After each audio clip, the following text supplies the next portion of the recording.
All right, hey guys, what's up? I'm here with Claire, and I make this announcement. Where is it? I make this announcement every time that I do this. So I'm on shadow ban, so it's really hard to find my videos. You can't search them and find them on YouTube or anything like that. You need to have the direct link. So in the banner on and in the comment section, or not in the comment section, in the description for this video, I have the website where you can get all my videos, vincentbrunoshadowban.blogspot.com. And I'm here with Claire, and while I'm talking about that, let me get today's video so she can share the link. If you give me a second. Yeah, you can just post it on your timeline on Facebook and tag me, right? Yeah, yeah, okay, I'll do that. I'll do that. Just give me a second. Here we go. So I'm gonna send this on Facebook so people can come see it, and I'll tag Claire. Give me 1 second.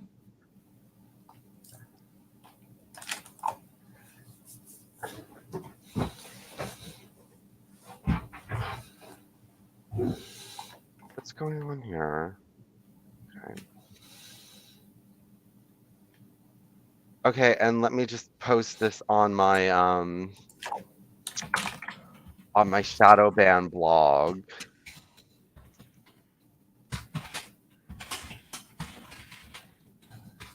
and then we'll be done today. So I quit my job Oh, why? because okay, I'll tell you in a second. Just give me 1 second.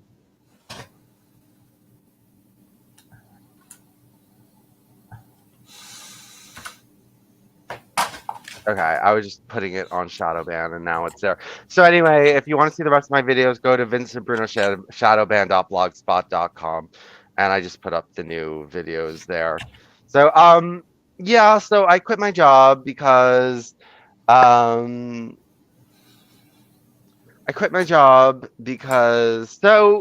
you know, it's always been really hard to please my bosses and stuff, and they've always been like hypercritical of me and things like that, and just kind of made me feel like I really wasn't doing a very good job. But so right before Christmas, we were running the store, and like on a good night, like if we have a really good night where we make a lot of money, it's like $5,000 that we've made that night. Um, so 2 nights in a row we made $20,000. So that's a lot of people, and that's a lot of trashing of the store and a lot of garbage and a lot of stuff that you have to take care of, more of it. And that was 2 nights in a row. And both nights, the first night I was like alone, totally understaffed. And then the second night I was totally alone and totally understaffed. So, I didn't have enough time to take out the garbage or to do all the returns. So, and they wanted me out of there by a certain time, and there was just no way I could accomplish everything in that period of time. So I left something undone, and I messaged them and say, "Hi, I didn't have time to get to this. I'm sorry. It was just so busy, and I didn't have any staff." So then they called me the next morning. They're like, "Well, you have to come in and finish this," and it was my day off. So it's like, I think you're being really unfair. I mean, I had to not, it was an unusual circumstance. It's not like I do this all the time. I mean, this was like really out of control. And it was just beyond me to accomplish everything in that time. And they're like, so they gave me a lot of attitude and stuff like that. And they were telling me that I was a bad worker and all this. So I told them I'm not coming in and that day to do it. And it was a big fight. So I texted my boss's boss manager and I told him what happened. And I said, I feel like this is very abusive. This level of expectation is very abusive. So I filed that complaint. And to be honest, I don't know if it ever got anywhere because I never heard about it again, or I don't know if it's still in the process of being investigated or whatever. Mm-hmm. But he's so all of a sudden my hours started going down, and he was like, "Oh well, if people's work is bad, their hours are gonna go down." So my hours started going down, and I'm like, "Okay." And then the last straw was that, he humiliated me in front of the staff. So he brought together like him, three other associates, and me, and I'm like their manager, the three other people that are there. And he's like, oh, well, this person who's an associate is the only person I can trust to recover, the only person that meets my standards. So he put her in charge of like overseeing and overlooking my work. Hmm. And then they all started laughing at me. And I'm like, this is fucked up. So I just quit. Hmm. Do you have any jobs lined up for you to go to? No, I'm just going to start looking. Right. Do you think do you think they were being unfair to you because you're gay or something else? No, I don't know what it was. I don't know what it was. They were just, I don't know what it was. Mm. Well, I'm sure you'll be able to find something else fairly quickly I hope of the so. same thing, the same kind of job, I guess. You'd be able to get something like that. Do you agree, or are you thinking it's going to be difficult? Well, I'm gonna go looking around and see what I can find. I'm gonna go looking around and see what I can find. Yeah. So it will be shop work, or are you looking for something else? I don't know. I'm looking for anything. Hmm. Do you have Office, anything? Well, maybe you'd be happy in an office environment, or maybe. I don't know. I mean, would you be good at, I don't know, fashion or something? Oh Dealing with God, people. no. No, is that annoying? People saying that because you're gay? Huh? I guess you have to be a certain kind of gay to, flatter people and stuff. Women, I suppose. Yes, you do have to be a certain kind of gay, and I'm not that certain kind of gay. Well, I that we're talking about gay because you know what? Everyone has always accused me of being a gay supremacist, A what? a gay supremacist, Uh huh. and I've never given anyone reason to think that, right? Well, Well, you kind of promote ideas that suggest that you support gay supremacy. not gay supremacy. It's not gay supremacy. It's just gay power, but not supremacy.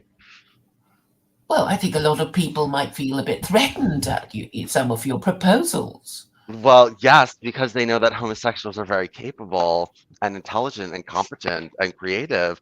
And if we put our mind to And they're something, not we might accomplish. burdened by the parenting of the next generation.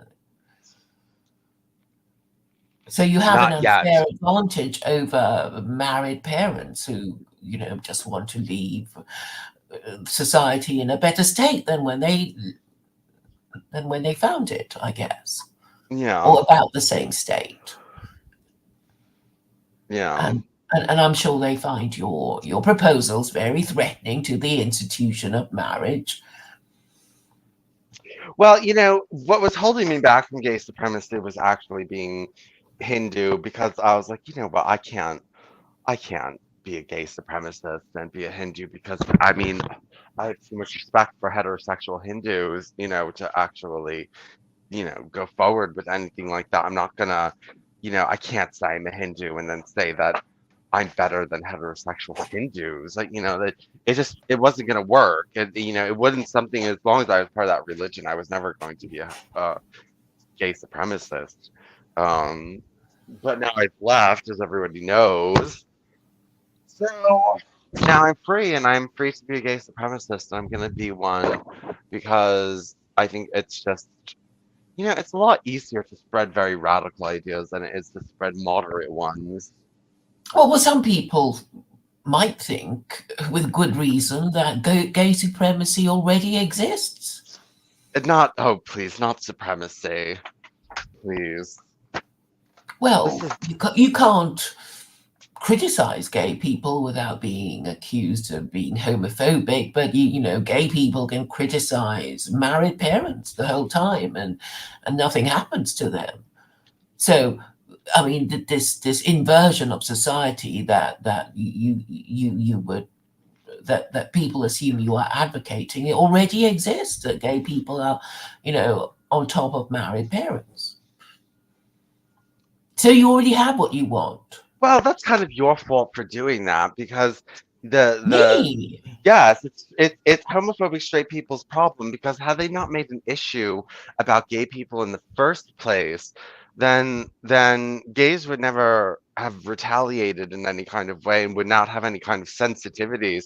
And so we wouldn't have this culture where gays are making sure that nobody can say anything bad about them because that's all anybody ever said before. So, they're tired of it and so they get reactionary and But what would be a way of discouraging of encouraging marriage? I mean, if you say, "Oh, it's okay for people to have illegitimate offspring and be gay," then I guess hardly anybody would get married at all, and this is the problem well, in the this is West. why we need I'm telling you, this is why we need radical progressive solutions to family like artificial wombs. Like we need to make it so that like two gay men can go to a company and be like, we want a baby, and then they grow the baby in the incubator and then they just hand it over. And like But it's then a very high maintenance way of no, it's not. having Not if you have children. not You it's need very those machines, and that's going to cost. And it'll can't you think eventually about? become cheap. It'll eventually become cheap to But use those machines. imagine all the terrible accidents, like, oops, it's the wrong baby. It's not even your baby. We kind of made an administrative clerical error, So they and give them one that's their baby. So one in a million babies is the wrong one. So what?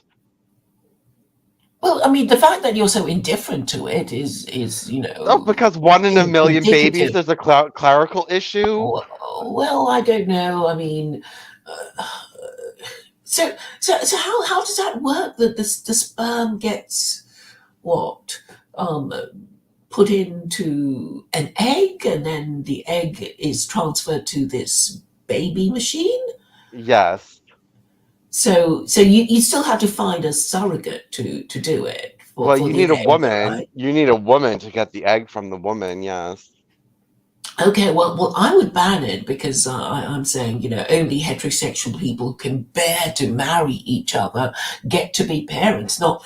Ooh, it'd be nice to have a baby, and then you think, I don't want it. Who, the fact that they grew up in a baby machine might make people detach from the fact of that they might not feel so biologically connected to it. The mother, especially the mother who is expected to look after the thing. Yeah, but this way the mother doesn't become all resentful of the baby for giving her all these stretch marks and welts and making her fat and aging her and like now she doesn't have to Yeah, like be maybe it's okay to have a few stretch marks and be and get old if you know your husband's not just going to leave you and trade you in for a new yeah, that doesn't mean that the he's not latest gonna model. okay, that doesn't mean he's gonna love you the same or have sex with you as Well, I mean, much. maybe we will just all get a bit bored and irritated with the people that we've lived with for such a long Okay, time. but But look, at least we don't have to fret about being, okay, kicked out. if you have a good marriage, your sex life is great, your romance life is great, and then you have a baby and it puts you out of shape and your husband is off you, you're gonna become resentful of the baby. Well, you're supposed to keep your emotions under control because that's what you're supposed to do if you're going to look after the thing properly.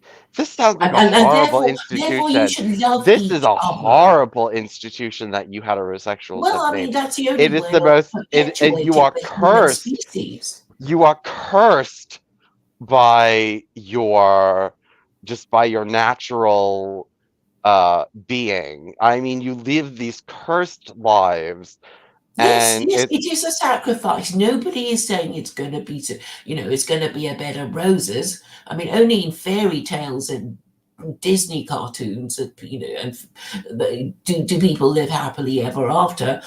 Most of the time, well, actually, all the time, marriage is an expensive business and boring and annoying because you're stuck to that person and you have to look after the kids and you have to stay together to look after the kids, or your kids will end up disgracing you by, turning into criminals or mentally ill underachievers or whatever. And so it's a constant worry. Yes, I agree.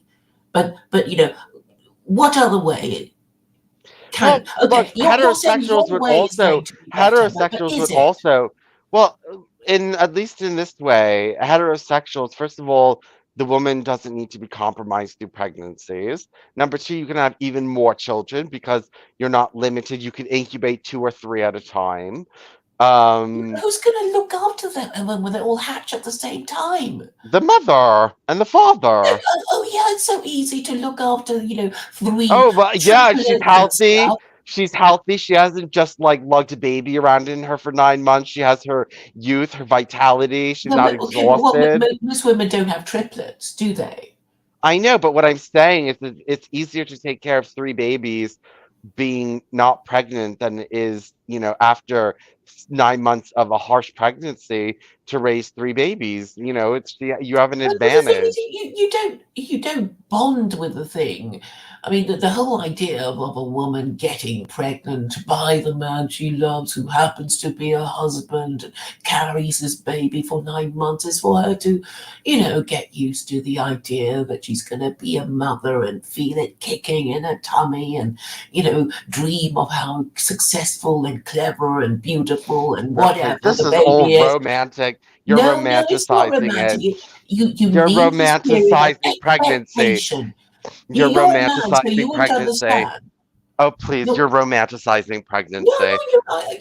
the Okay, mother has okay. to, If to I'm kind not, of enjoy wait, her if if pregnancy. if I'm not, if you're not romanticizing pregnancy and women actually enjoy it, then nobody would use my machines anyway. If it's so wonderful the way you're putting it, then you don't need to worry because nobody's going to want my machines. But that's not what's going to happen. Everyone is going to want my machines. Everyone. Well, as a matter of public policy, I would discourage. I would, well, not allow them to be used, and encourage people to get married and meet each other in the old-fashioned way and rearrange society so that it privileges married parents who are doing more than people who think they might have a baby in a way they might have a kitten.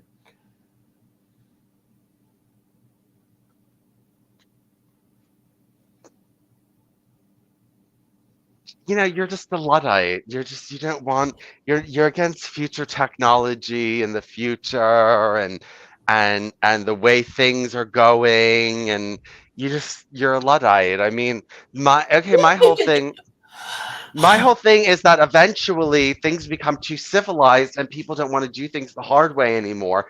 And instead of just your way is to just enforce the old barbaric way on people that don't want it. And my way is to simply become more creative and more innovative and find ways to deal with the problem through science and technology and social engineering. It's very experimental, as you know.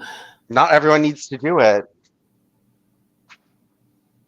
In fact, Why don't you curmudgeons just keep having your pregnancies and your horrible marriages and everything like that, and just let us gay people, do it our way. well, gay people shouldn't even be having babies because they can't even bear the thought of marrying a member of the opposite sex to have a baby with. Yeah, So, but now we have a I baby mean, machine. you're just Yeah, but now we arguing have a out baby of the machine. equation.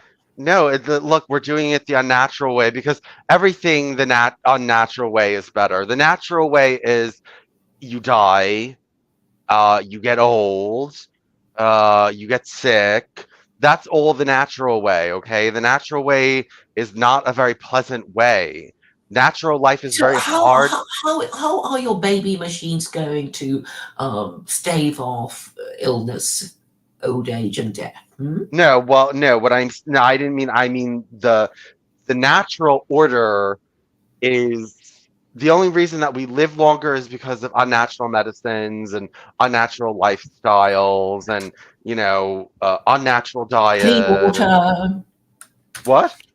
clean water, Not clean water, that's natural, but I know, I mean like health medication. services provided by the government. Yes, all these different kinds of things. It's all unnatural, and doing things the unnatural way is actually the civilized way is the unnatural way. The uncivilized way is that's how you do things naturally. The more uncivilized you are, the more natural you are.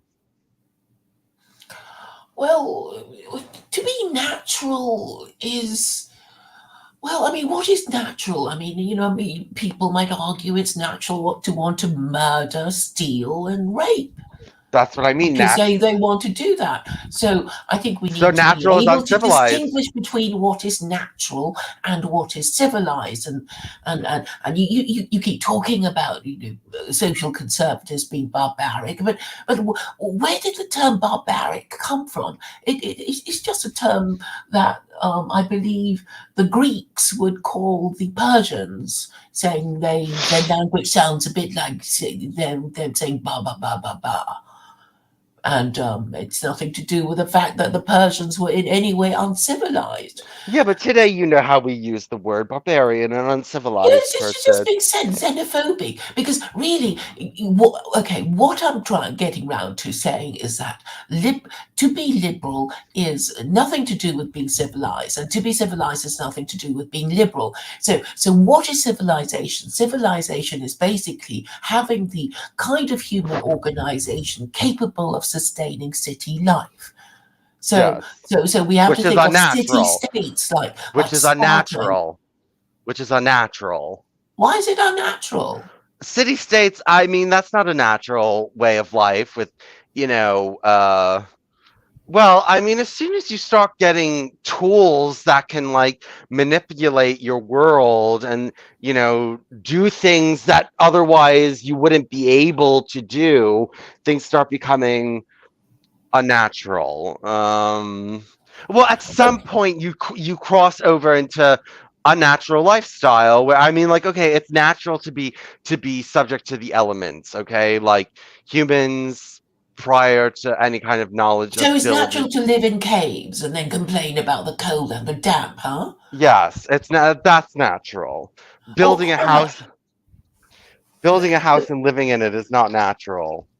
Okay, well, I mean, if you're going to say that living in houses is wrong, or living I in didn't say comfort that. and I say it's good. You're the one who wants everything so natural. no, I'm saying it's understandable that people would want their homes to be comfortable, but what I'm talking about is civilization and what it really means. And I'm saying civilization means the human organization capable of sustaining city life. And so we must talk about how human life was before people got it together to live in their city states.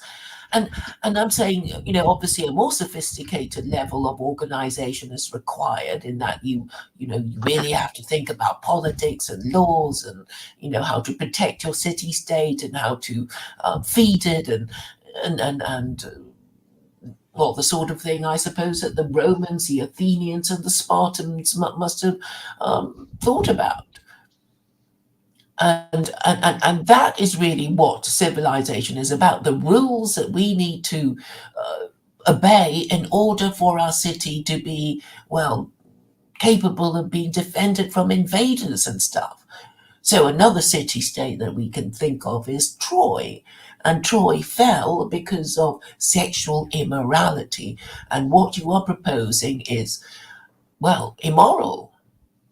It's Because not you're saying immoral. gay people. I mean, do you understand the purpose of marriage? The purpose of marriage is actually to make people jump through hoops, and in order to say, "Ooh, yeah, I have a right to procreate, but only if I jump through hoops, only if I find somebody prepared to marry me." And there's always such a lot of competition about, who might want to marry you and whether you want to marry them, and people spend their entire lives regretting who they married and then regretting, another failed marriage, etc. So I think it would be best to just concentrate people's minds and say, look, you're only supposed to choose once, and so make sure you choose well, or you're going to just spend the rest of your life fucking up. and having lots of children who are badly parented, who will discredit, who will, well, not be a credit to you and disgrace you. And grow up into criminals and mass murderers well, and you won't be happy with your progeny. Why are you walking around? You're being very noisy. Yes, I am walking around right now. I'm sorry. It's noisy. It's noisy. You can hear everything. Is it windy? Yes, but I'm trying to cover up the microphone so you don't hear it, but you still hear it. It sounds like you're breathing or something. Oh, well, it'll be over in about a minute and a half or Okay. 3 minutes because I'm getting ready to. Yes, but don't you understand, Vincent, that, the whole idea of making us jump through these hoops in order to find somebody to marry and procreate with is to make us value it. If something was just forced on you and you never even wanted to get married and you weren't even thinking about sex or romance, then you're not going to value your spouse. You have to fall in love and, think about marrying them and, have obstacles put in your Give me way, and then you finally regular get to ones. marry them, and that's why you value them a bit more. If it was just, if they were just parachuted into your bedroom, you might think, oh, who's this? I don't want, ugh. And it's the same with babies. We're supposed to kind of Yeah, but this way, work I think. towards it and then feel and then value the thing that comes out instead of Okay, thinking, yeah, I think that we will be able to ensure the children come out a lot healthier than. Look, you think it's hard to fall in love with a child, try falling in love with a child that's sick and is going to be a huge burden on you for the rest of its life, and all this other kind of stuff. Do it the natural way. It comes out ugly, it comes out anyway you don't want it to come out, and no, believe me, but that. the thing is, I'm saying that a mother does fall in love with her baby. It's kind of love it, because you have heard of mothers who reject their babies because they think, Yes. oh, well, I don't like the look of it and whatever. So there is a problem there, and if the mother rejects a child, then the child's in trouble, isn't it? Isn't it? Yes. Because so. And we've heard of I don't know if you cats eat their kittens when they don't like the look of them. I mean, some people say, oh, it's because the mother is inexperienced, or maybe she thinks there's something wrong with the kitten and she doesn't like it, and so she eats it up. I wonder if Amanda's listening, because she once told us that Yeah. her cat ate its kitten and then she Yeah, couldn't there's bear to there's look some at it. there's some comments. Hold on, where's the comment? Hold on. Somebody said, Hide and what? like. We need to bring Oh back yeah. conversion therapy. So, Yeah. but And but Stephen okay. J. So James he wants to wants know to about. convert you I want into to. into a heterosexual man, and I'm saying, in a way, because you think in this way, because you want babies, you're really maybe out of that gay exterior is a heterosexual father and husband, Ugh. struggling to get out. And it because maybe it's because of your childhood, or broken homes and stuff, that maybe that's how why you turn out like that. I turned out gay because I was gay, Claire. I mean, nothing makes you gay. You're just gay. Like. Okay, this is the thing I hate when people are like, "Oh, you choose." I was very effeminate at a very young age. My parents were concerned when I was young. Like I wasn't young boys 4 years old don't make up feminine voices and feminine moves and feminine gaits, and they don't do that. I mean, it was obvious. You've never seen a little boy that's extremely effeminate. Well, I think it's possible because okay, if a boy were to watch TV and they I can see why they might think, oh, these female creatures, they get to dress in pretty clothes and they get to laugh and flaunt themselves, and oh, I think I'd like to be that. I can understand the instinctive preference for to be female, I guess, even if you were I mean, male, plenty of because boys like being they boys. get better roles in Plenty of drama. boys love being boys. Plenty of boys love being boys. It's a man's world. It's great to be a boy. Being a boy is great. There's nothing bad about being a boy. Lots of boys, you show them boy toys, they want them. They want to be out with their dad on the farm and doing this and doing that, and they're boys. Okay, there's plenty of them around the world, and there's plenty of boys that just came out feminine. They're just Oh, feminine boys. okay. So Vincent, was there no male activity that you enjoyed? Sport? Did you enjoy No, I sport? didn't like. No, didn't like anything fun like that. Any kind of boy sports or. So you, so what kind of toys did you play with as a child? Do you remember? Well, me and my brother and sister played together. We played with eclectic toys, but when I was very young, before they were born, when I was young, I had all different kinds of toys. I didn't get Barbie dolls. I got My Little Ponies, and my father said that was very gay. But What is My Little Pony? I'm afraid My Little um, Pony is, well, they have it now, and it's new versions, and they suck. But My Little Pony was like this show with all these little ponies, all different colors, and some were unicorns, and some were Pegasus, and some were regular ponies, and they had adventures and stuff like that. oh, well, I mean that's not necessarily effeminate, I don't think. Uh, well, they were all girls, and Oh, there they were was the all one. girls. Okay. Yeah, and then the one that was the one girl that was in the show was a girl, and it was, uh, um, yeah, it was more of a girls' show than a boys' show. I think boys watched it too. Maybe they did, maybe they didn't. I don't know. I haven't really asked people if they watched My Little Pony when they were young, like I did. Right. So it's a cartoon animation of a bunch of ponies having adventures and that kind of thing. Yes. Okay. But I think it's sort of pretty unisex. I think. Did they look cute, and were they sort of soft toys and Well, no, they were like, they were like these plastic ponies, and they were all colorful with their hair and their colorful hair. okay, the pink and purple and yellow and Yeah. female colors, I guess. Yes. Right. Hmm. Well, I guess they were for very young children. Yeah. Did you identify with any particular character in those ponies? No, I just liked them all. But I liked Oh, horses too. So, I mean, I liked them. I liked horses. So I liked them because they were horses as well. So it could have been that. I don't think I was drawn to them because they were feminine. I think I was drawn to them because they were horses.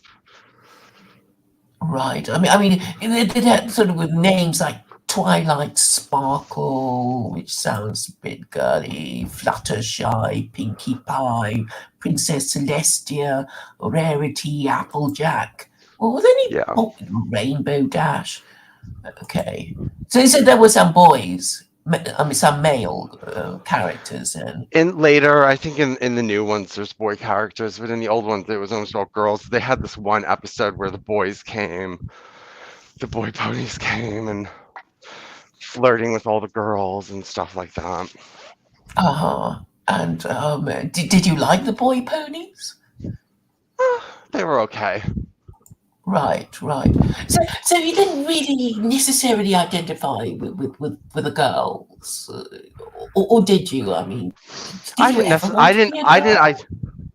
girl? Not a girl, but I wanted to wear a dress when I was young. Yes. Yeah, but I think a lot of boys, because the skirt is so, it's like a cape in a way. It kind of, I don't know. It's a different feeling, I guess. And I mean, just like children wanting to wear a cape, I guess it kind of is understandable, and maybe well, anyway, Scotsmen wear kilts, so you can always pretend to be a Scotsman wearing a kilt if you really wanted to wear a skirt, I Oh, guess. Dalmatian Dog is here. Dalmatian Dog, I feel bad last time I threw you off. Um, Oh, it'd be nice to have him join us. yeah, we're gonna have him come on. I'll post the link. But Stephen J. James is here. He's asking. Everyone keeps like, "Oh, are you gonna get? Where are you getting the slave girls for the breeding camps?" I never said anything about slave girls. Hold on, let me. I'm putting in the link. Hmm. Okay. So, oh God, why can't I? Oh, Oh, what I can do? Oh, but you no, never I'm wrench doing. me. You never Oh, wrench I me. can't do it from me. I have to do it from in YouTube, and I'm banned from signing into YouTube. So anyway, I posted it there. This thing about slave girls, that was never my intention. Actually, now when I'm really focusing on this, we need to make artificial wombs. That's what I'm focusing on. I mean, we don't.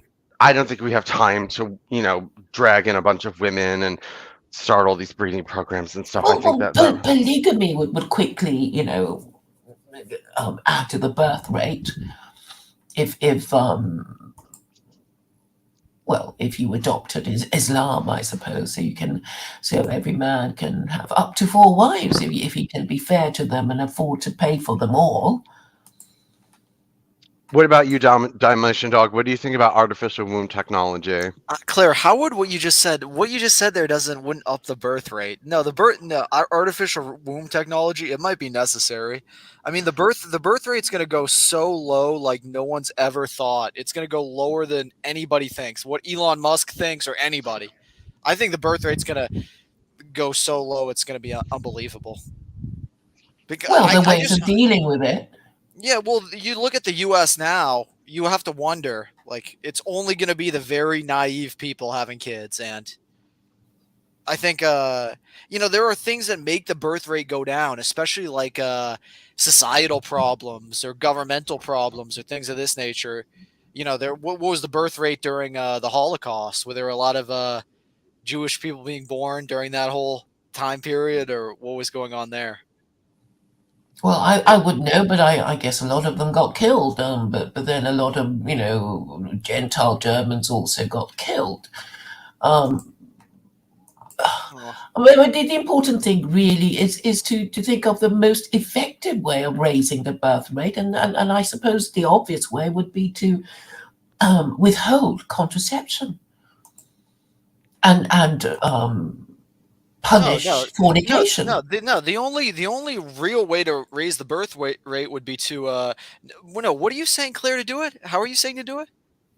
Withhold um, withhold the pill to and only give it to married mothers who have completed their family and working prostitutes. And it would be banned for everybody else. And then they think, oh, better not. And Well, then, but you lash a would. hundred times, What are you or saying? women pregnant without, who have babies without a marriage certificate. Give it to the prostitutes. Give it to the working prostitutes. They can take it. But the other ones, we need those other ones to have kids. But if they are a working Yeah, yeah. prostitute, then okay, okay. Just to be Okay, clear. well, and then you force a woman to choose. Do I want to be a working prostitute or do I want to be a mother? I think And I that's so think, stupid. most of them will With say, oh, I withholding want to be with a mother. withholding contraception, Claire. That you think that's going to work?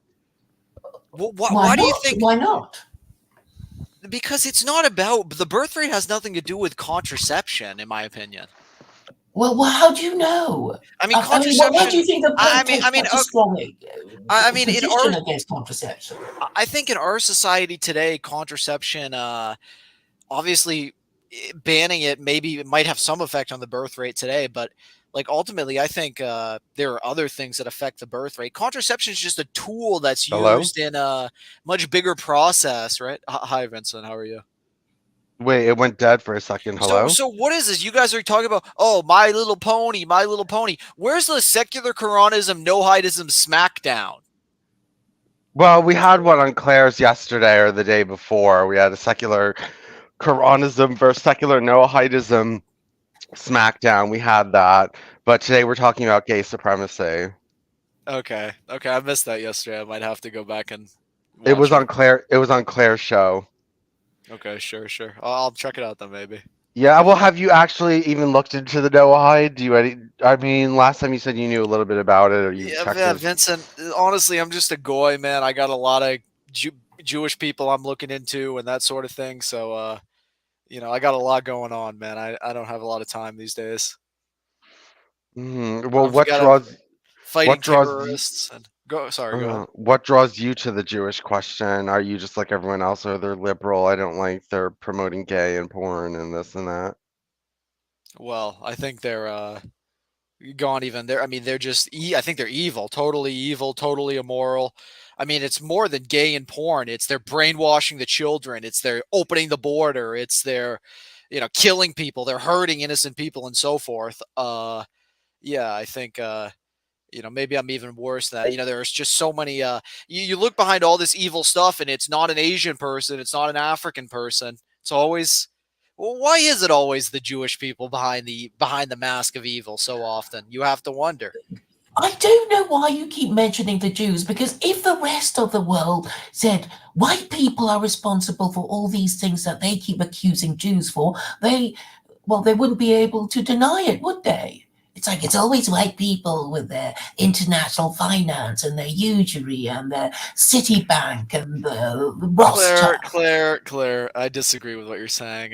We're not going to agree on No, this. I mean, if the rest of the non-white world, got together and said, "Yo, white people, why are you always doing this? Why are you always behind all these world wars and blah and blah?" I mean, you just wouldn't be able to escape with your dignity intact, with your reputation intact. So, well, keep blaming the Jews, but I don't think white people can escape it. I don't think that white people are doing things nearly as sick and criminal as the Jewish people are, but we're just in disagreement about that. And if we want to look back to history, I mean, we can, but I'm talking about right now. I mean, you have the whole system is just jacked full of these criminal Jewish operators at this point in time, Claire. And so to put blame on the white people, I mean, who is a white person White in power? people enable Jews, No, don't no, they? no, no, Jews Claire. live amongst white people, Jews and own the white people. We're goyim to these insane Jews. Are you serious? The Jews literally puppet the white people. They own the white people. They own it all, pretty much, in my opinion. Yeah, they're controlling a lot of white people, and any white person that they don't control understands exactly how evil they are. So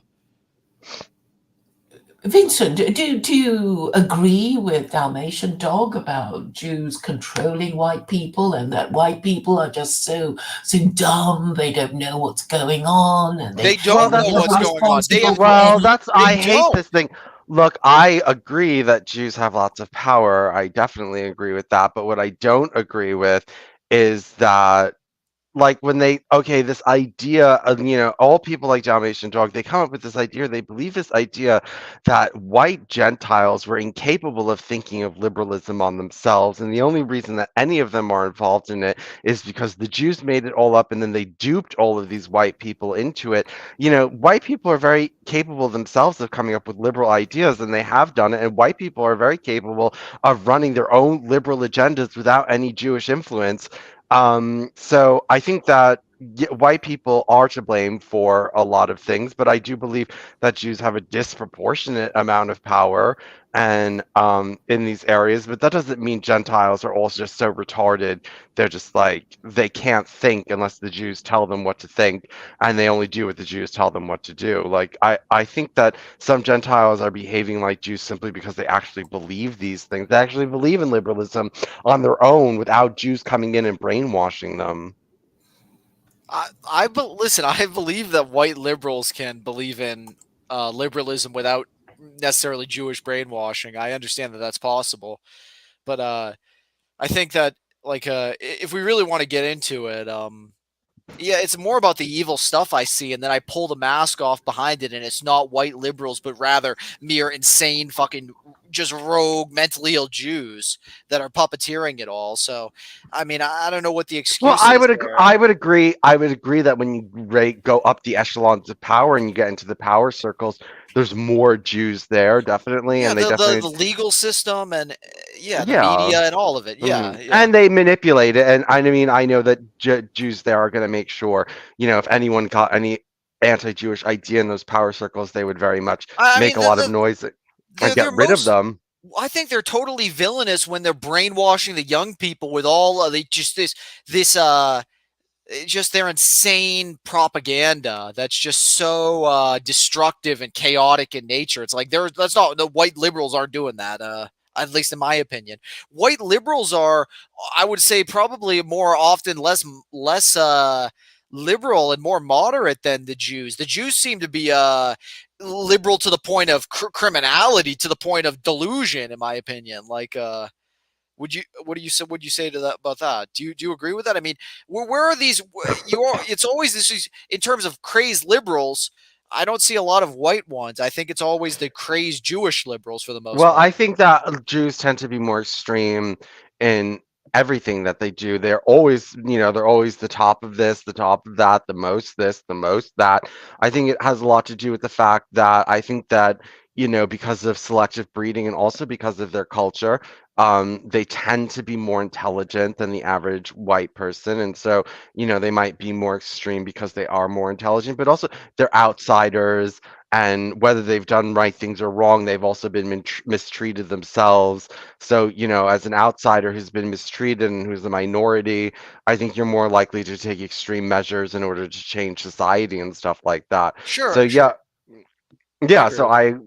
I agree that uh they're more extreme. I mean, yeah, they tend to be the extremists and the ones that are in charge of the extreme propaganda, and or at least be disproportionately influential there. I agree with that.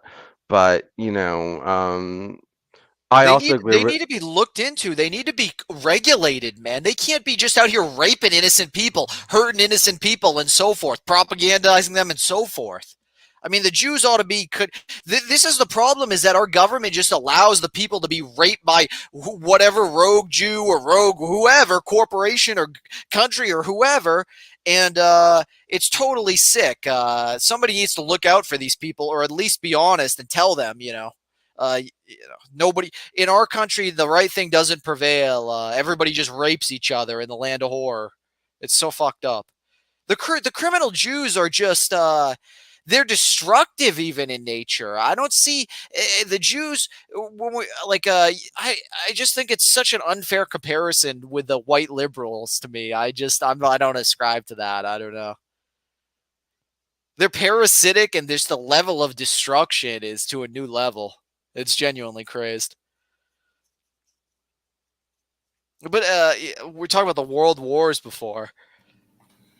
Yeah, Christians, they keep starting world wars, don't they? Is it Well, Jews who start world wars?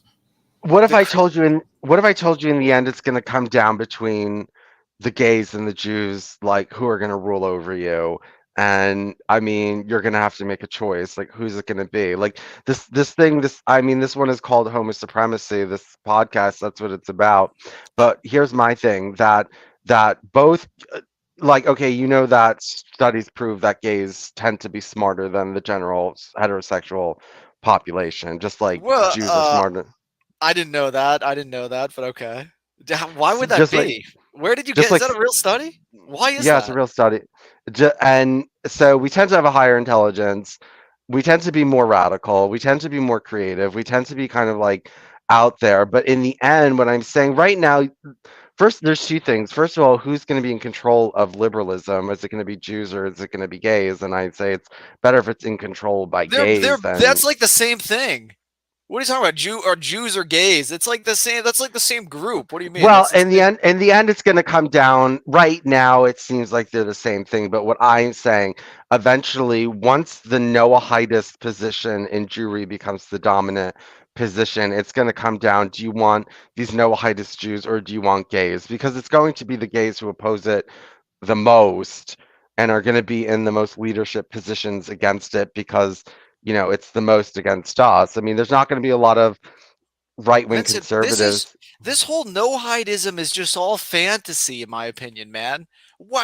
You really think the world is going to play out? Is this just some fantasy of just the no hide Jews against the liberalized Jews or homosexuals or something? Like, what the hell? Well, There, no hides don't even exist anymore. Like Claire has always said. Like Claire's been saying this. I feel I agree with her about there. Like, there's nobody as a nobody's a no hide, man. That doesn't well, there exist. are no hides. There are no hides. Number one, there are. And I didn't say this is going to happen tomorrow, but this is the way it's going to evolve. As things become more desperate, people are going to start looking for something. That's why so many people are converting to Islam, because the West is getting desperate and they're looking for something. But I'm saying instead, in the end of everyone becoming Islam, it's going to be that everyone's going to go towards the no No, hide laws. you guys are so dumb. You think it's gonna be well, why do you guys assume that it's gonna be either Islam or no hidism or whatever you think, or Because what liberalism other or solution? Well, because they're the only people that are coming forth with a systematic solution, and all you white wignats have no systematic solution. You just troll. That's it. that's all we do is troll. We Yeah, we I have mean, we have people in the system now. You don't think we do, or what do you mean? not a lot, and you don't have a lot of power, and you don't have a plan. I mean, the thing about Islam and Noahidism is that they're actually systems for civilizations. I mean, they're actually What? like a full system. Like they're like, people aren't coming like, oh well, let's try this, let's try that. They say no, we have a whole way of But life. what this is so what you guys are arguing over is like ancient, and like why do you think the ancient is gonna prevail? Like, don't you feel like Noahidism and secular and Islam, secular Quranism, I guess, isn't ancient, I guess, technically, but Islam, I guess, it's kind of these ancient ideas. These ideas are how do you Well, know what do you something think is new? going to take over? What do you think is going to take over? It'll probably be something new. It'll probably be like either the same or I mean, it depends on what you mean take over. I guess like Well, okay, obviously people are going to rebel against global homo, so what's going to be the future? uh in regard to a moral system, I think it's hard to say. I think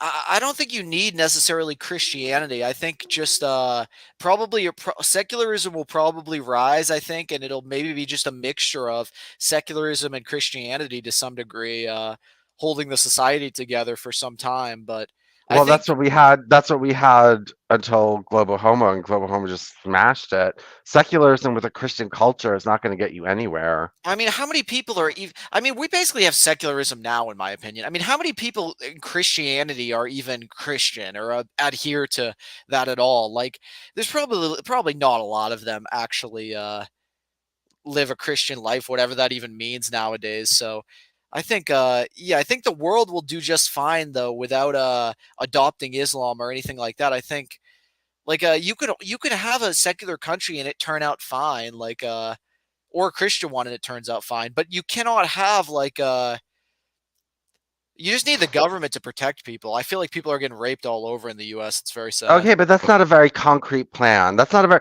you haven't come for, I mean, so basically your answer is to be a secular government with a Christian culture, which is what America was and why it fell because it was so weak because, a secular government with a Christian culture is not going to prevent the spread of non-Christian ideas.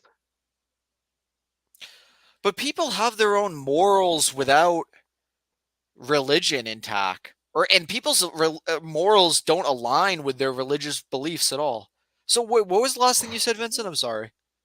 Say that. Uh, the last thing I said was that if you have a secular government like we had and a Christian culture like we had, that's not going to stop the spread of anti-Christian ideas, and then they're eventually going to take over the society like they have. I mean, that's the thing. If you don't have hard, fast laws against these things, and you don't have a moral system that's part of the government against these things, you're going to be subsumed by liberalism eventually. I mean, okay, agree you should tighten the laws to get away from liberalism, probably. Okay, so what laws do you tighten? Like, no Noahidism has the answer: no idolatry, no blasphemy, no homosexuality or adultery. So, what would be your laws to tighten against it? Uh, I mean, okay. I mean, I'd tighten the border probably. I'd tighten the Jewish brainwashing. Like, but I wouldn't. So what are you saying that no hide's gonna tighten? No idolatry, no blasphemy, no homosexuality or adultery. Uh, yeah, but I don't know. Who cares about those things? I don't care about those things really. Well, because then you're going to be taken into, if you allow idolatry allows, if you allow polytheism, idolatry, other religions to come in, then you get moral pluralism.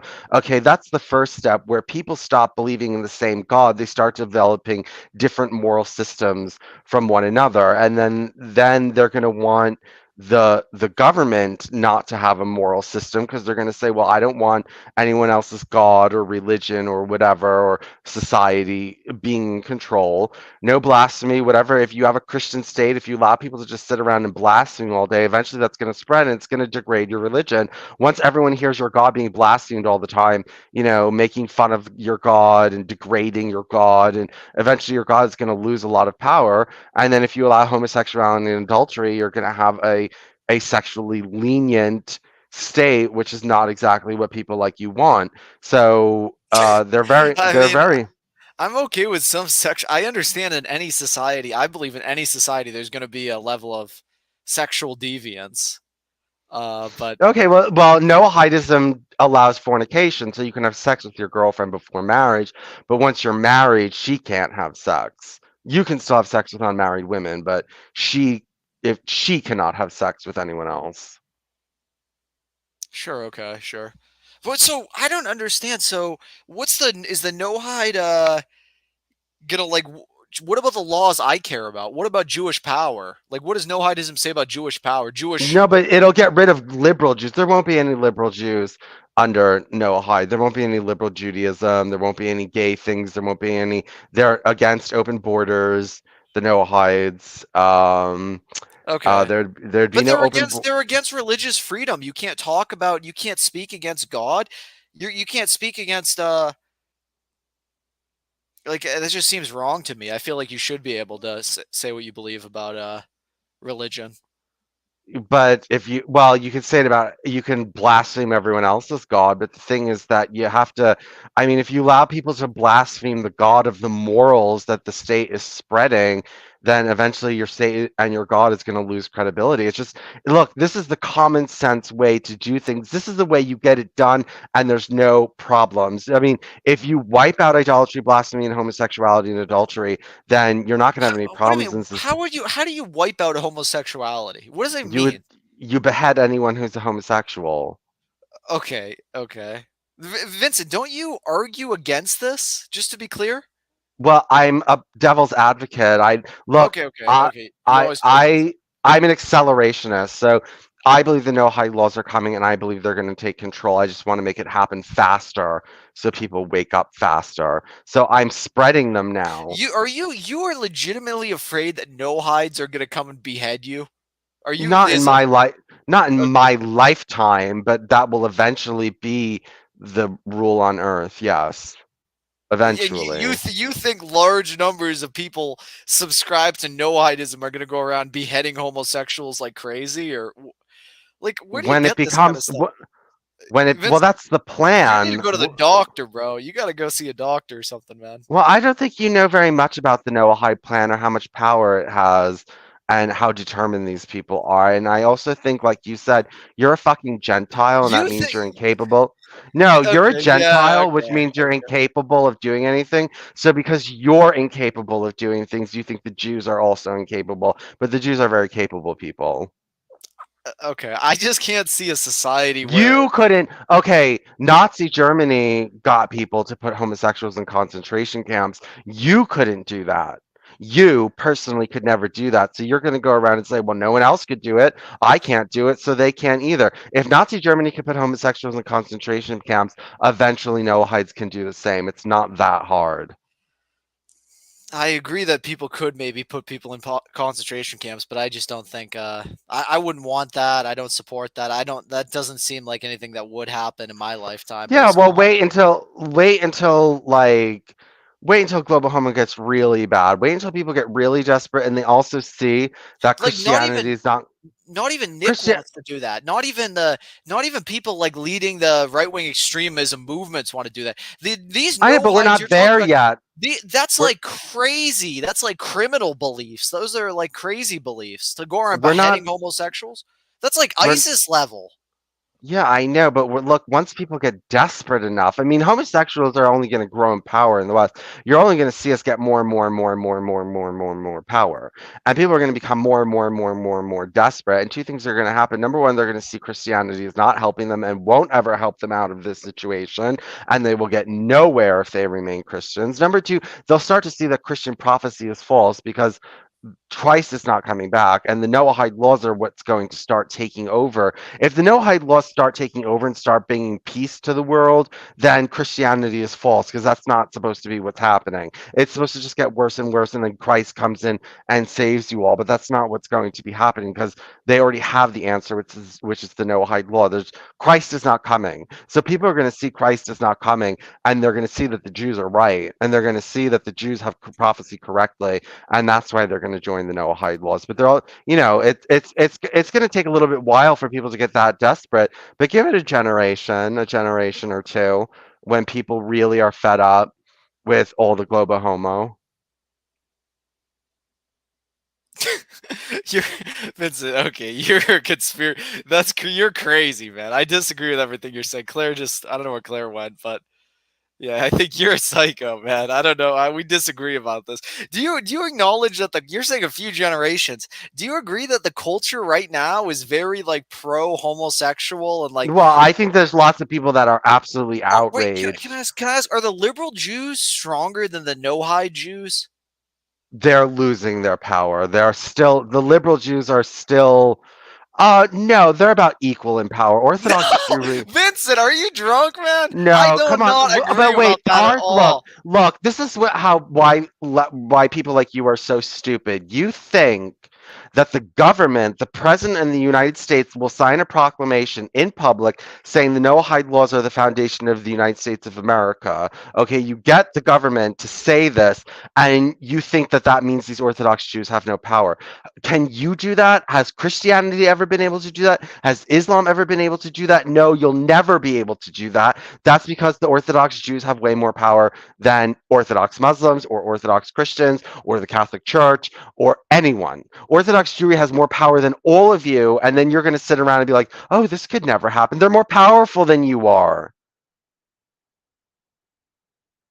Okay, well, I don't Orthodox know. Jewry, even if Orthodox Jewry is less powerful than liberal Jewry, they're more powerful than you are. Orthodox Jewry is more powerful than you. Oh, it might be. I'm not lying. It is. Okay, So then, sure. to think that they're not going to get these people who are more powerful than you are not going to gain control of society is stupid. Okay, just because they're more powerful than me, I mean, I'm not They're anybody. more powerful than anyone. If they're not more powerful than liberal Jews, then that's the only people that are more powerful than them. Nobody, the Muslims aren't more powerful than Orthodox Jewry. The alt But right so, Christians. dude, or Vincent, we do not agree about. I think there are liberal Jews. So tell me, how are the Orthodox Jews stronger than the liberal Jews? I said that liberal Jews might be stronger, but the only one under them is Orthodox Jewry. There's no. It goes liberal Jews, Orthodox Jews, everybody else. Okay, sure, maybe. I guess. So they're more But so powerful than you, yeah, and but like. so so how are they ever gonna? So if the liberal Jews are the most powerful, I mean, dude, like if you looked at the statistics, it's probably like these crazy percentages of Americans that support. Well, they just literally legalized homosexual marriage, man. And now you're saying you believe, honest to God, you have this fear that no hides are going to go around beheading people. They're Not giving you right now. the Can you stop acting like I said this is going to happen tomorrow? This is a law. And this is the other thing why you're so fucking retarded, because Jews plan long term. You don't plan long term, so you cannot see long term strategies and you don't believe they exist. Like the Jews are planning this out, not for tomorrow. They're not Gentiles that are going to wake up one day and get off like with a bunch of rifles and pitchforks and go and try to take over the government building like the Tiki fucking torches. Trumps Tiki did. torches. Tiki torches. Yeah. Yeah, they're not Gentiles. That's not the way they operate.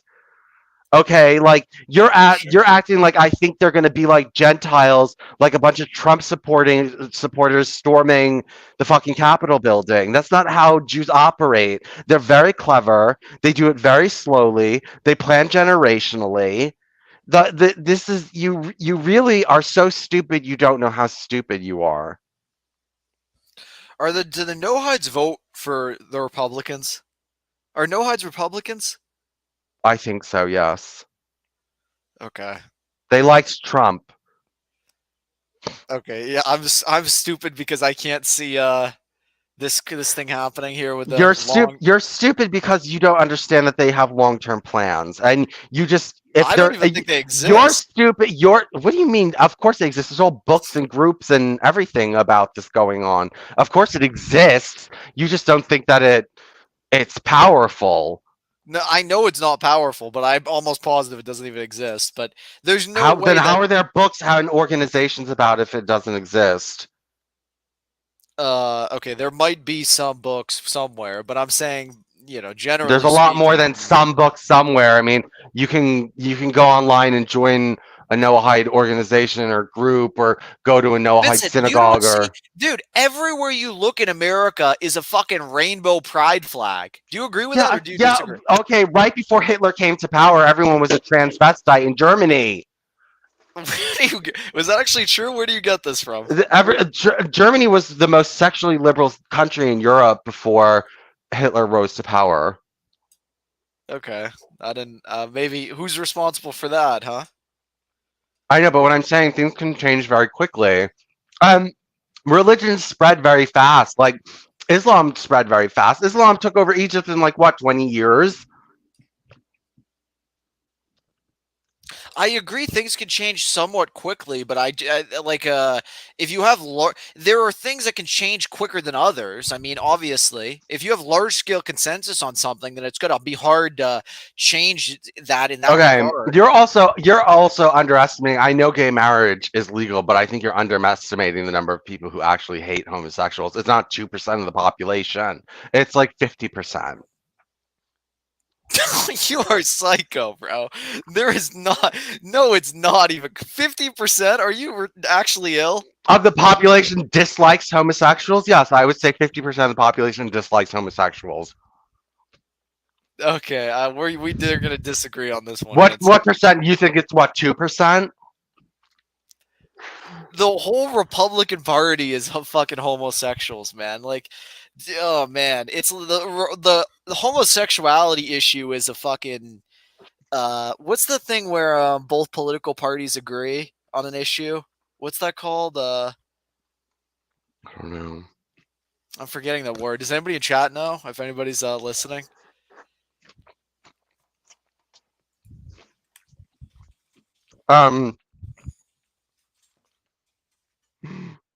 No. Let's see who's in the chat.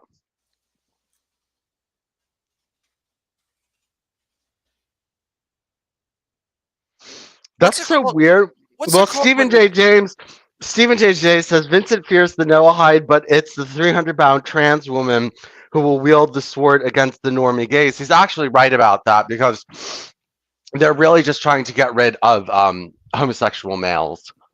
They don't care about lesbians and stuff like that. You can wear a dress. It's considered revolting for a man to wear a dress, but it's not. You can't be criminally prosecuted for it.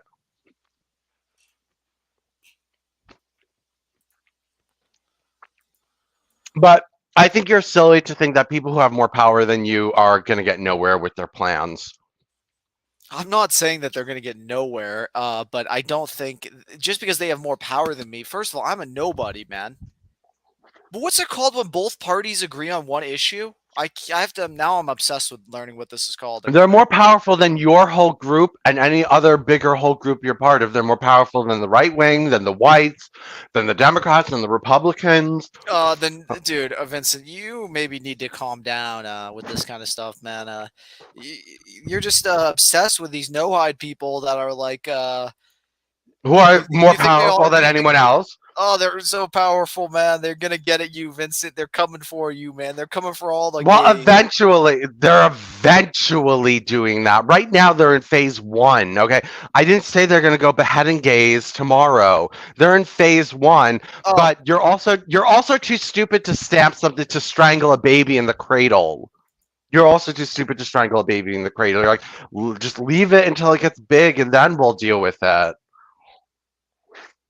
well, okay, Vincent. I get that. That's what you're trying to do is strangle it out, man. But first of all, you don't know that baby analogy is not a good, fair analogy, man, because you don't know in that analogy the baby is 100% going to grow up and get big, but in regard to no hidism, that's not comparable, man. That's a terrible analogy, Vincent. No, That analogy. why are you so doubtful that such a hateful religion could take root? I just can't see the people of this country ever ascribing to that. Like that's crazy. Like nobody's gonna. No, I just don't think that will happen.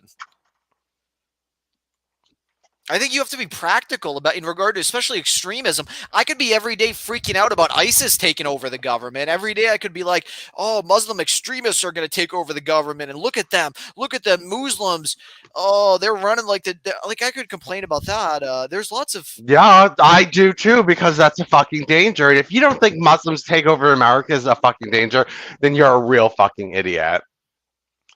You really think that Muslims aren't dangerous in your government? Like then you're just too stupid for words. Well, okay, but Vincent, the point was to say that it can be any. You can fearmonger about any like baby group or baby, as you said in your example, like rising up and growing big and growing powerful and taking over. Like you can fearmonger about any group of people doing that are gonna. Okay, well then do it to all of them. I don't want Vincent, why is it that you fearmonger about no hides, but do you fearmonger in the same regard to Muslims and ISIS and that sort of thing?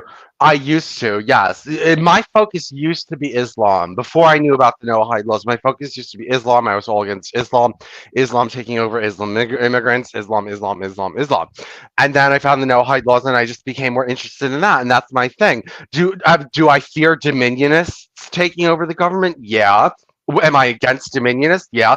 Would I try to disparage and weaken dominionists at every single turn? Yeah, I would. And as a homosexual, I think I would have to be retarded to think that Christian anti like homophobia couldn't rise up in this country again. Like, of course it could, and it could come back with a vengeance. But you're just, you know what it is? You're a straight white man, so you're not scared of anything. You don't. Oh, Straight I'm white scared men. of a lot. I'm scared No, of a you're lot. not. No, you people don't freak out. That's your whole modus operandi. That's your whole claim to fame. Like, we don't freak out. We keep it cool. Blah blah blah blah blah. And Vincent, why do that's you have to go with the it's insulting sort of mockery is just very not necessary. it's true. It's true. Straight white men don't get scared of things. You don't like become like you never become like, oh my god, let's do something. We have to do something right now. Hurry. Like, you never get like that. I am like that about the liberal Jews. I am like that about them. I'm scared of No, them. I don't think you're okay. So you're allowed to believe that the liberal Jews are going to take over, but I'm not allowed to believe that Orthodox Jewry has a plan which they're working on, and because they are so smart and they are so powerful, it one day could come to fruition. I'm not allowed to believe that. No, I don't think so. It's kind of a pipe dream. I think one is more real and like in your face. I mean, I guess if I saw like this no hide stuff all over the place, then maybe I would say okay. Like I see the Okay, but it's liberal a new Jewry all movement. over. I mean, yes, okay, it's a new. I mean, it hasn't broken mainstream yet, but again, you're gonna wait for that. You're the type of person, well, wait until it goes mainstream. Yeah, let's just wait until there's tons of Noahides and then we'll address it. Wha- You know, How there's many right how many there Orthodox are no hides? no not well, a Jew is not a Noahide and a Gentile is a Noahide, but there's 500,000 Noahides in the world. Okay, Jews aren't no hides? No, Jews are the ones who come up with the Noahide laws and then the Gentiles follow them. Okay, and the Jews don't have to follow them. No. Okay. I'm sorry. I guess I didn't know how this worked. Well, why would that seems so crazy. I don't know why you would be worried about that at all. That's never going to happen. Why would somebody want laws for like Jews but then like they don't apply equally? Like the people are going to support that at mass? Well, the Jews have their own laws and they're more strict. So the Jews are under a more strict set of laws. So Jews would be judged more strictly. So it's not like inequality. It's way more likely that you think it's more likely that no hidism is going to wipe out homosexuals than anything else? I think it's the thing that will do the trick. I don't think anyone else will be able to do it. Christianity can't wipe out homosexuality, and I think Islam is running out of they're being subverted by liberalism. I think they're running out of conservative steam. Wouldn't you just go to your next threat? Wouldn't you just? I mean, you could just go down this ladder of threat, mitigated threat after threat, concern after concern until everybody's eliminated except you. I mean, if it was not the no hides, if it's not the wouldn't it just be somebody else? The Jews go after all their enemies, no matter who they are. This is why I have very little. I have no faith in the Gentiles in thwarting Noahide because you don't think like Jews. Let's not go after all of our enemies. Let's just. Why not go after all of your enemies? Especially Jews, there's so few of them and they have enough resources to go after everybody. And the Gentiles, there are billions of them and they can't even go after one enemy. The Gentiles can't even go after one enemy? There's billions of them? Well, are you happy? Are you in control of your country? Are you in control of your country right now? I'm not in control. No. So then I think the Jews have a lot more control of the country than the Gentiles do. So I think that they don't know how to keep control of things and fight off enemies. Okay. Well, I don't agree with that, but okay. I mean, the Gentiles really? is such a broad term. Okay. How long have Europeans been trying to get Jews off their backs? How long? Well, I mean, it depends. They were trying in 1940 in Nazi Germany. They really got them off their backs then, didn't they, Vincent? No, they didn't. That made the Jews more powerful. That was the most stupid thing that ever happened. They were just wiping them out. They were just they got so-called. That's what they say, 6 million or something. I don't know if I believe. Yeah, but I thought there's no 6 million. I thought there was no wipeout. I thought this is all fake propaganda. Vince, I mean, that is it. Why are you questioning it? I thought you weren't allowed to do that. But no, yeah. I'm sure you question it. What happened then? That was getting the Jews off their backs, right? I mean, and they didn't do it fully. They didn't do it fully. They tried and failed, like everyone else before them. I think there's a lot of Jews who are just controlling the white people. The white people don't know the Jews are behind all the evil is the problem, man. But soon, I think they will be more aware than ever. Okay, and the same group that's so evil, they're Orthodox, are planning the Noahide laws. But I mean, don't think about that. That's not a threat. The most powerful people on earth are plotting this plan, but don't worry, they're not going to get away with it because we're going to sit around and do nothing and pretend it doesn't even exist. Okay, Vincent, you keep saying they're the most powerful group of people on earth, but that's just delusion, in my opinion. You don't think Jews are the most powerful people on earth? No, okay, Vincent, we all know you were talking about Noahides there, first of all, right? We're talking about Noahidist Jews that are spreading the Noahide laws. I think Orthodox Jewry is more powerful than white people, Christians. Yes, in this country, Orthodox Jewry is more powerful than white Christians. White Christians couldn't get the government to declare their laws the foundation of American civilization. Orthodox Jews could. Well, where is it that it's Orthodox Jews have declared their laws the foundation of America? in several, so there were these several proclamations that were signed and laws that were signed, and in the preamble to it, the Congress and the president sign off on this. We agree with the statement. It's a statement by the government, is all it is. And in those statements, they said that the foundation of American civilization is the Noahide laws. So no Christian could have ever Well, gotten. okay, No you'd have to Christian could. show me where it says that. I don't know if I agree Okay, with I'll that. hold It on. says I'll the send. foundation of America's no-hidism's The laws. It says Noahide law is the foundation of American civilization, is what it says. Let me get it for you. Okay, no-hide law is the foundation of America's civilization. Okay, well, what about America's founding fathers? What about the Declaration of Independence? What about the Constitution? Who was that done by? Well, well, I don't know, but this is what the government said here. I'm sending you all the laws and proclamations right now. Scroll down. I have links to the PDFs right on the government website and everything. You just have to scroll down a little bit. Let me just get to it. Hold on. Okay. Well, do I really need to read this, Vincent? I mean, No, don't you you? well, Don't you you? just asked me for it. Can't you just accept this is insanity, man? This is delusion. This is. I mean, how many other Jews are concerned about no-hidism besides you?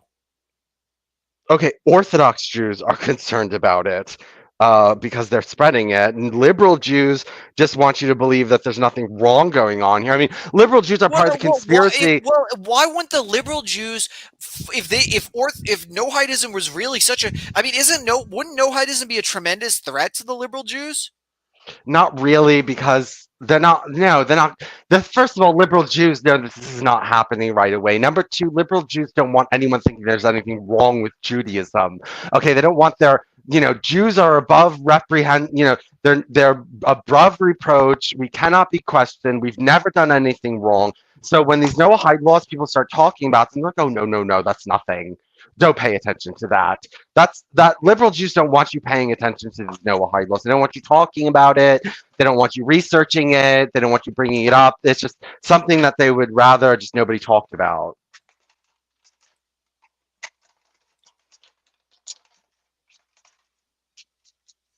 Jews support Jews in the end. I mean, in the end, the liberal Jews are more loyal to the Orthodox Jews than they are to the Gentiles. Hello? Oh. Yeah, I just think that like I just couldn't imagine if no-hidism was seriously gaining ground that so you're saying that people are going to be talking about it more in the future? Well, they're You think talking it's going about to it. They're talking about it more than they were 10 years ago. I mean, 10. I mean, okay. 20 years ago, nobody ever heard of this. Nobody ever talked about it. I started my campaign 10 years ago. When I started, still nobody had ever heard of it. And now, at least when I go around on Facebook and I mention the term, people in the comment sections know what I'm talking about, other than what it used to be. So at least it's becoming popularized on the internet. And I would say within about 10 years, yeah, you'll probably see booths out in the street of no-hide information or a commercial on TV or something in the news. Or yeah, I would say within the next 10 years you'll hear something about it. no-hide information? Yeah, it already exists. It's just let's wait until it reaches popularity level. I mean, it's growing every day. It's grown. So in the past 20 years, they've made 500,000 converts. That's not bad for 20 years. That's not the. Did you make 500,000 converts in the past 20 years? Probably not. Well, I mean, I'm just one person. Why do you keep Well, yeah, comparing I me as know, but one who else? person to- What Orthodox, not Orthodox, what leader in the alt-right made 500,000 followers in? There are people have made people convert to Christianity, probably large numbers. Well, that's always been happening, but we're talking about something that's new and supposedly not a threat. Okay, Vincent, in all your genius, okay, how many people even identify as no-hide? I told you 500,000. You said half No, a million over 20 years, right? no, there's 500,000 Noahides. There's a difference between a Noahide and a Jew. A Jew tells you what to do, and the Noahides do it. They're not the same thing. So these Jews are like these. Okay, are they Orthodox Jews? These Orthodox Jews are controlling no-hidism, no-hidists. Yes, Noahides, No Noahide. hides. Okay, okay. They're controlling these no hides, and the no hides are going along with what these Jews are saying as if their word is God, pretty much. No, not exactly, because a lot of times the rabbis aren't radical enough, so the Noahides do it on their own because they say you're not radical How enough. many no hides are there? Okay, so I told you 500 mil, half a million. there's 500,000 no hides right now. Yes, No hide yes, Gentiles. yes, Okay. You have proof of that yes. I can show you from the Noahide Nation's website. Yes, Noahide Nations is they monitor Noahides, and that's their estimate in the world? Is it in the U.S.? in the world. Okay, okay.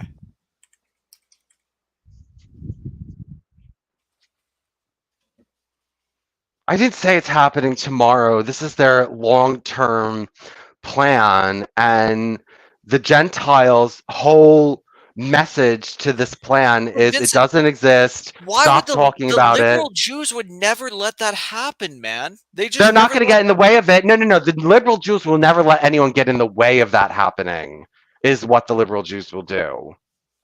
And what they do. You try to get in the way of the Noahide laws, the liberal Jews are going to stop you.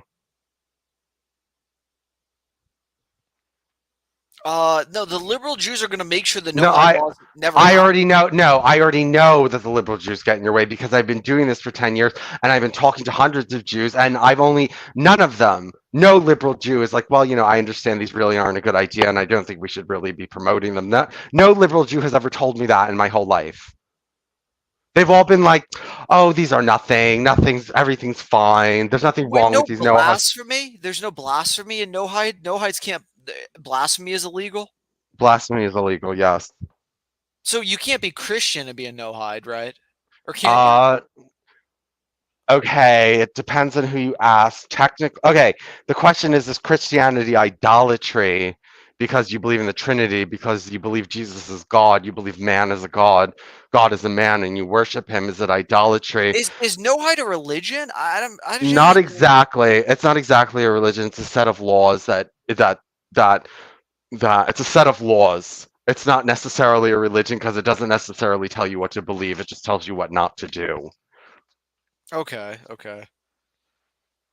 It just tells you what not to do. So Christians could be accepted or they could not be accepted. It depends on who's in charge and what they want at the moment. In the beginning, they're going to accept Christians. They're not going to go and tell Christians you're idolaters and you're going to get beheaded at first. They're going to take 100 years to tell them that and only after like a century of like converting them and manipulating them and stuff like that. But at first, they're going to be like, oh, no, you're fine. Christianity's fine. Come worship with us. We'll all hang out. We'll all be cool. Well, I don't understand what these laws, these no hide laws, offer. That is like so. Uh, like why don't you just focus on like I don't know. I guess you're saying Well, they as offer the social consequences. conservatism and they offer the end of everything that people dislike idolatry, blasphemy, and homosexuality. You won't be surrounded by it anymore. If you allow homosexuality, adultery, and blasphemy to exist in your society, it's going to permeate, it's going to take over, it's going to spread, and then you'll just be inundated with it. The Noahides are very smart. You get rid of your enemies. They're also not Gentiles like you, where you don't get actually rid of your enemies. You just complain about them. We got rid of a lot of them back in 1940, Vincent. But okay. No, Uh, no, I'm talking about you don't get rid of you just Western white men like you just let your enemies proliferate in society and you don't actually just like put an end to it. You're just like, oh, freedom of belief, freedom of religion, well, people can do whatever they want. there's only so many things we can do to the so-called enemies right now. Well, when you were in power, you didn't do it. When you were in power. I wasn't. That wasn't me, man. So I don't know what to Okay, well, say. those people, when white men were in charge of the West, they didn't do it. They didn't get rid of their enemies. They just let them. And you know what you did? It was like a little like there were a few tiny bit of liberals, a few tiny bit of communists, a few tiny bit of feminists, and you said, "Oh no, no, no! There's just so few of them. They're never going to cape over. We have the whole culture. We're in charge. Blah blah blah." You didn't go wipe it out because you're just you're too big. You're too cool to be taken down by anything. Well, I don't know. It's hard to say when America actually went wrong, but I Well, think you yeah, didn't. maybe they Well, should when you have. had the power to get rid of your enemies, you didn't do it. Well, I mean, I don't know what that even means. Get rid of the enemies, had the power. Like, yeah, I agree that maybe they didn't think it was going to transpire into this whole thing. I mean, there. Do you agree that you don't always need to get rid of your enemies? No, I don't agree with that. Okay, okay. Vincent, you need to just not be so concerned about this, man. This is not gonna affect your life. There will be no hideism taking over. It's just this crazed pipe dream, man. There's way bigger things to be worried about. There's way more pressing issues than no hideism, man. Like, Okay, well, and I know, but the thing, people like you want nobody talking about this. You don't want a single ounce of resistance. You want them to quietly be doing this the whole time and for everyone to keep their mouth shut. And you're anti-Noahidism. If somebody says something negative about it, you're like, oh, no, it's not that bad of a thing. Stop talking about it. Like, you're yeah, it's like a anti. waste. It's like a waste of time. It's like it's like borderline like mental illness. I think. Yeah, it's yeah, I don't think it's productive. I think So it's. you think so you think that I, as an idolatrous, blasphemous homosexual, should just let the government say Noahide is the foundation of America, and I I should could just spend. tolerate that? I could talk all day about. I could be concerned about all day about aliens too. Couldn't I? Aliens? Come Yeah. on, stop equating it to aliens. That's retarded. Well, I'm just saying. I mean, it's like we can both complain about things that are. No, aliens and Noahide. You can't compare aliens and Noahide. You don't like that Sorry, you don't like that comparison, Vincent? Come on, man. It's a retarded comparison. All right, okay. But you don't even understand. So I'm a homosexual. So you expect my government to make these statements, anti-homosexual statements, and I'm just supposed to sit on my hands and say nothing. What anti-homosexual When statements? they said that Noahide law is the foundation of American civilization. Okay, I'd have to. Did you link me this? I linked it to you. I sent Where it. is it linked? In the I linked it private? in no, in the chat. Comments. Okay. Or no, maybe not in comments. What in chat? I, Your stream chat? Okay, stream chat. Okay, here we are. Let's see. the first part is my writing. Scroll down a little and you'll see all of them. There's 12 laws and 5 proclamations that make these assertions. And I have the links to I have it written on the website, but I also have all the links to the PDFs all up on the government website.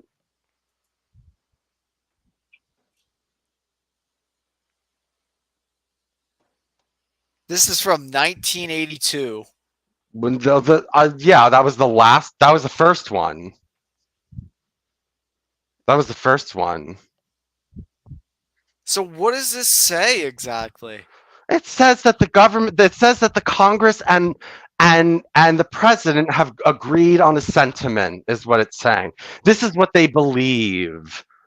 This is what the government and the Congress believes is true. Where does it even say no hide on this, though? Does it even say that here? Yes, of course it does. Look, then which law are you looking at? Are you reading it? Yes, it says. I'm looking at the joint resolution. Okay, which number is it? I don't even know. Public Law 97 to 166. Okay, so when you read it, does it say it has to say?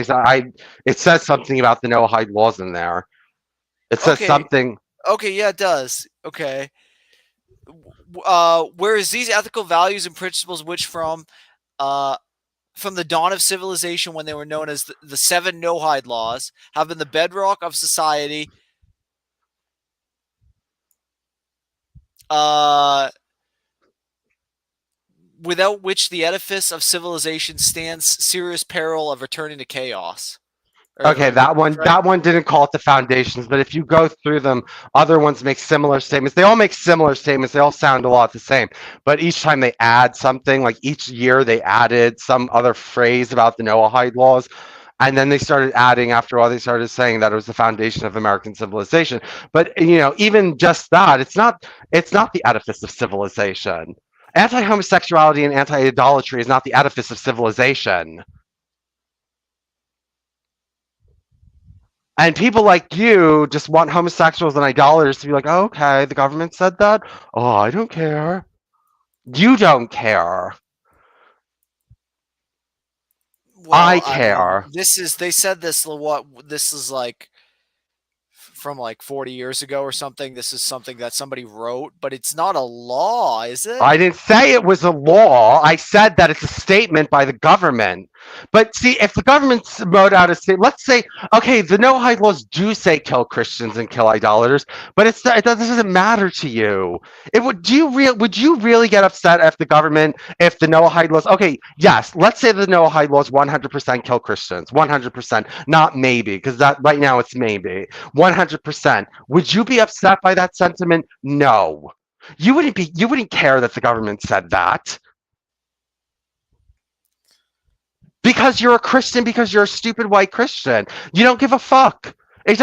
Oh, It's not something you're going to care that the government said that. uh, these are written so long ago, man. I wouldn't So worry about what? this. This is the thing. See, Jews would never let it stay there. This is why Jews are smarter than Gentiles. It doesn't matter how old it was or how long ago it was done or how few people signed it. Doesn't matter. You go after it. You don't just allow anti-Semitism to start spreading in the government. I mean, you don't allow Noahidism to start spreading in the government either. From my perspective, from your perspective, yes, but not from mine. Well, I don't know if just merely it being written down is considered spreading it in the government, right? Well, okay, the Congress and the president agreed to this. This is official government statement of fact. Uh, Yes, the Official fact is government statement of fact. yes, it is. It's an official summon. Okay, this is the preamble to a law that was passed. So the law celebrated the birth of Rabbi Schneerson, but the preamble tells you why. Why is the government making this law? So they wrote down why they're making it. And one of the reasons for making it, they made many reasons, all of which were repulsive. But the one, that I'm focusing on, or which I should probably focus on all of them, but then what I'm focusing on is when they said it's the foundation of American civilization, which it's not. It's not. It's a lie. That's not true. The government says it's true, but I'm saying it's The not true. government said it's true like 45 years ago in some document that somebody signed off on. I mean, I don't Okay, think but there's been a lot. There's that's been a like not lot. the. I don't think There's that's the been a lot government more saying going it's true. on since then. There's been a lot more going on since then. They got the UN on their side. They got the Vatican on their side. They have Freemasonry working with them. They've been working on Islam, and Islam is coming on their side. It's not just the US government. And I mean, again, you're a stupid Gentile because, oh, it's 40 years old. That's a Gentile's response. I don't listen to Gentiles because you don't get anywhere. If this was anti-Jewish law, Jews would be all over to get it removed. This is why you lose, because you think like a Gentile. Okay, well, I just maybe I was just Gentile-minded Yeah, thinking that it's yeah, you possible. do have Gentile-minded thinking. I don't know. I don't think that this is too much of a concern. I don't think you should be concerned. Yeah, you don't think anyone should be concerned. You just think nobody should talk about it. You're just not concerned. You don't want other people talking about it, which means that you do think that it has some kind of power. What your problem is, it flies in the face of your narrative that the problem is liberal Jewry. That's why you not only do you not believe in it, you don't want anyone talking about it because it fucks up your theory. No, you can talk about it. It's fine to No, it talk fucks about it. up your theory. But if this spread, let's say people started talking about this and be like, oh well, these Noahide laws are not really a great idea. It's going to get in your way that all Jews want is this liberal, gay, transvestite paradise, and that's it. And that they're trying to just their end goal is gay communism. Like that's what you want everybody to believe. And this kind of gets in the way of that.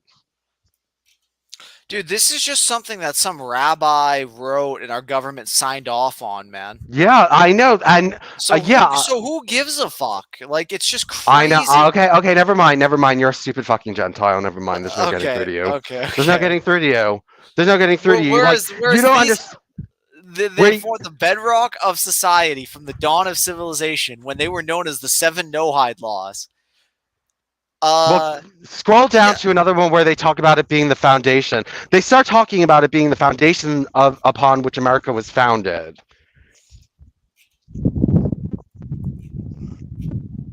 Scroll down to So, Public Law 102-14. It was signed in 1991 or 1992. I have the dates on all of them.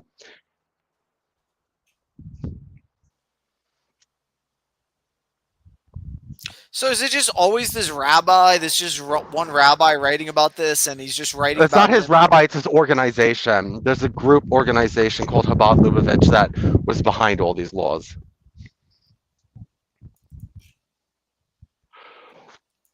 There. Okay, man, this is just crazy. Okay, we don't agree. Yeah, because you don't see the point. So I'm a homosexual. So you do not see why I would not want my government saying that. Because The government talks about aliens too, don't they? so you think the government should just make anti-homosexual statements and I should just say nothing about it?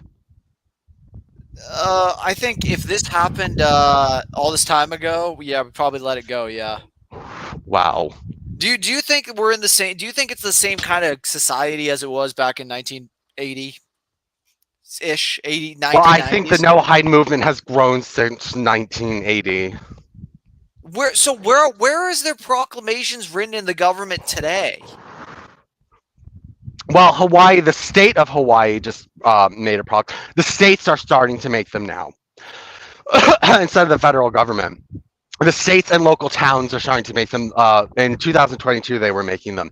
So now they're not doing it federally; they're doing it locally. So yes, there is modern government understandings on these no hide laws. Yes, there are. These are just government proclamations. Yeah, I know, but that's okay. But this is what the government is stating as fact. Is a proclamation a state of fact? What do you think? It's a lie? What do you think they're are so they when they said that they meant this was all a lie. None of this is true. That's what they meant by that. No, proclamations are just things that are supposed are. Yeah, well, okay, the government stated a fact, stated what they think is a fact. If they in the proclamation it said the sky is green, that means the government is saying the sky is green.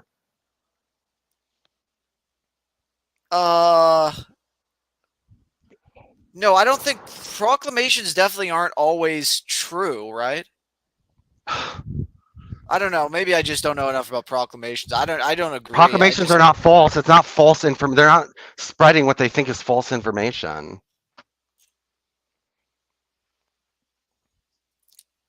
But no way does it. No way are all proclamations aren't like law. They're not like. I didn't say it was a law. I never said it was a law. Okay, I'm telling you it wasn't a law. It's not a law. I know it wasn't a law. You don't need to fucking tell me it's a law. All I know is that the government made these statements.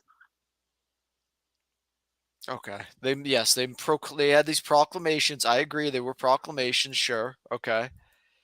Although I don't think that this is 40 years ago or something like that. Okay, but now Hawaii put it out, and the towns are putting it. Greenwich, Connecticut put it out last year. Towns in Canada put it out last year. New Mexico put it out. Town in New Mexico. So now they're doing it. It's modern. This guy's a Russian American Orthodox Jewish rabbi. He's dead, but yes. That's good. That's nice of him. That's good. Well, okay. I don't know, Vincent. Yeah, this is just again. I'm not going to change my position. I think that this is not a. I mean, dude, I could probably go find so many proclamations that our government's made that are just like Yeah, so delete. Okay, well, there used to be proclamation. Okay, people remove proclamations all the time for being offensive and inaccurate, and this one's offensive and inaccurate. So, like, our government put out a proclamation on Martin Luther King Jr. Federal Holiday 2023. I'm looking at it right now. Like, it talks about Dr. King and his life and whatever. Like, okay, but it doesn't make it offensive, inaccurate statement. It doesn't say Dr. Martin Luther King is the best man who ever lived. It doesn't say Dr. Martin Luther King is the leader of the black people. It doesn't say Martin Luther King's ideology is the foundation of American civilization. It doesn't say anything crazy like that in there.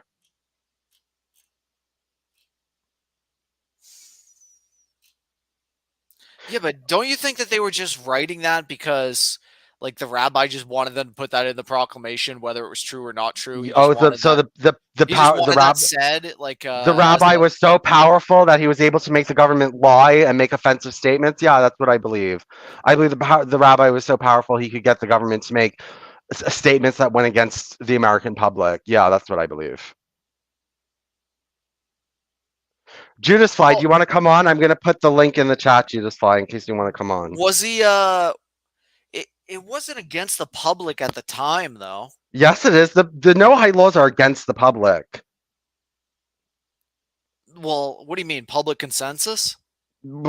Public consensus and if it's against Christianity, it's against most of the public.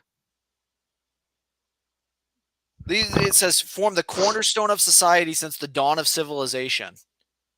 Okay, that's not true, and it's offensive. No-hide laws never were not the.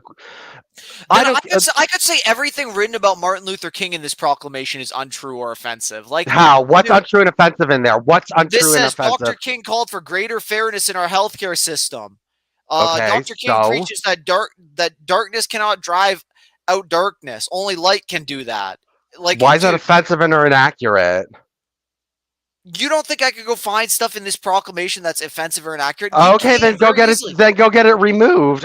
I don't think you could find it anywhere that everyone in the and that people with any kind of public consensus would say, "Oh yeah, darkness removes light. Light removes darkness." I don't think you're going to get anyone to say, "Yeah, that's This offensive and says Dr. inaccurate." King gave us a roadmap to heal, unify, and sustain the blessings of the nation to all of its people. I could disagree. I could think that's offensive. I could think that's horrible.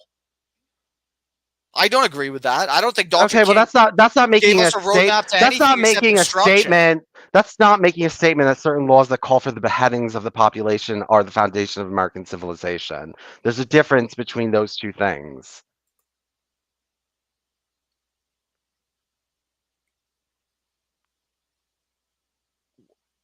Uh, I'm so, beheading but me is not the foundation of American. just because so what if it is the dude? It doesn't. Where does it say beheading homosexuals is the foundation of No, America? but no high law. Okay, if it says Sharia law, I wouldn't need to go and say it means this. It says Noahide law. The foundations of Noahide law are beheading idolaters, blasphemers, and homosexuals. That's what the Noahide laws are about. Do you think when they wrote that in, they thought that it was? That's what it's about. Well, when George Bush signed his proclamation, he added idolatry to the list of things you weren't allowed to do. So he knew at the very least that he was not outlawing, that he was making anti-idolatrous statements. Okay, They know what they're doing. The rabbis go in there and teach them what the Noahide laws are before they sign the proclamation.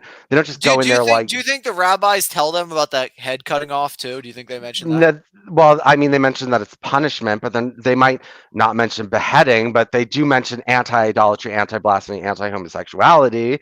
I mean, but I mean, look, it's just.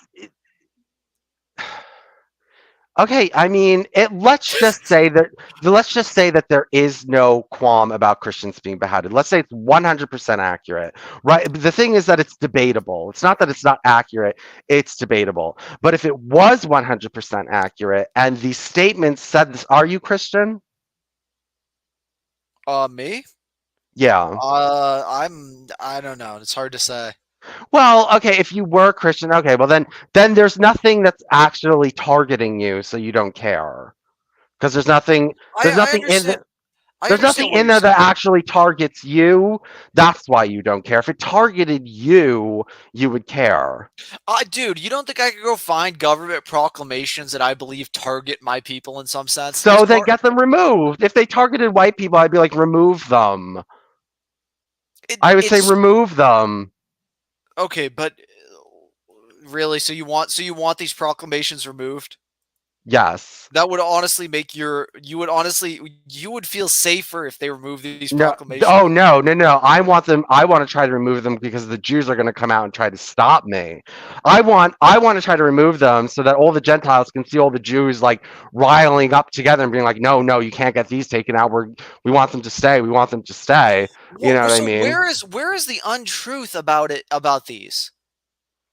America was not founded upon the Noahide laws.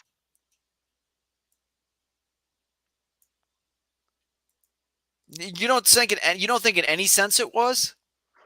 No. How was this nation founded? We're a secular country. The Noahide laws are nowhere in the Constitution. We have freedom of religion, which is not allowed This under is so it's Noahidism. just so like up to interpretation. Don't you think so? Noahide Like laws is the foundation. No, how you read no hide laws? Like even you agreed it's debatable if Christians can be no hide or not, but you don't think that these other things like could not commit murder. Like that's such a basic one. Like that one is yeah, like and oh, forget that. Let's talk about no idolatry, no blasphemy, no homosexuality. I mean, those three should are obviously not the foundation of American civilization. We does have it freedom of say it doesn't even we have say those. freedom of religion and freedom of speech. So the Well, Noahide where laws are does it not say okay, oh my god, you are so fucking retarded. The Noahide laws say no idolatry, no blasphemy, no homosexuality. So if you say the Noahide laws are the foundation of American civilization, you are saying those three things, the America is against those three things.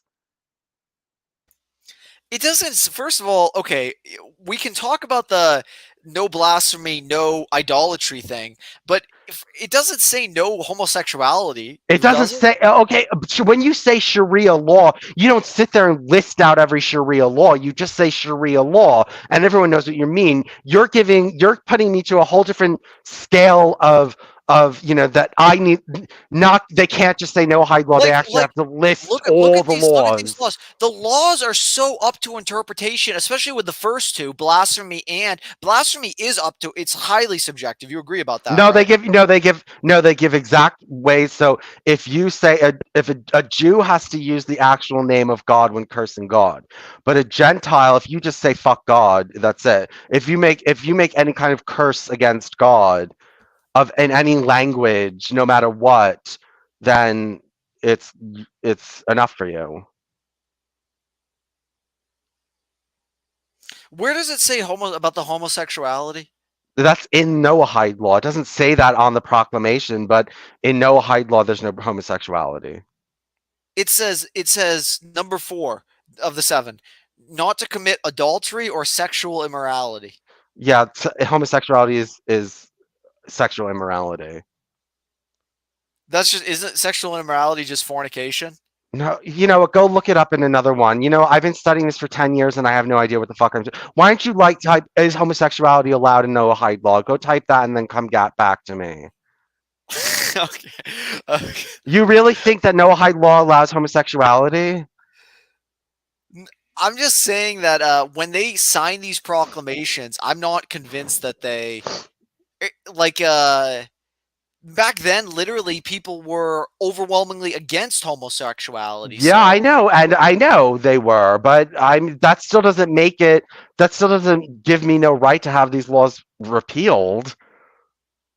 well, don't you agree that they were kind of the foundation?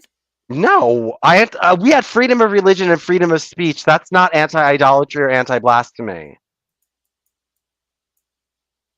Okay, I guess so. I mean, I don't know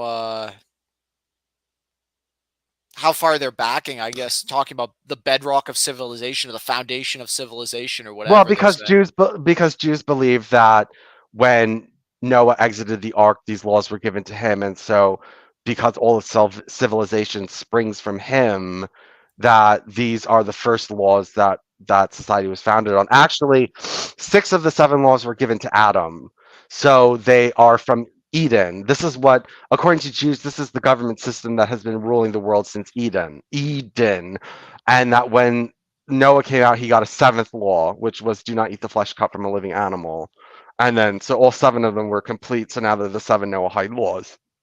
So, um, yes, Jews believe that they are from the bedrock of civilization, from the dawn of civilization.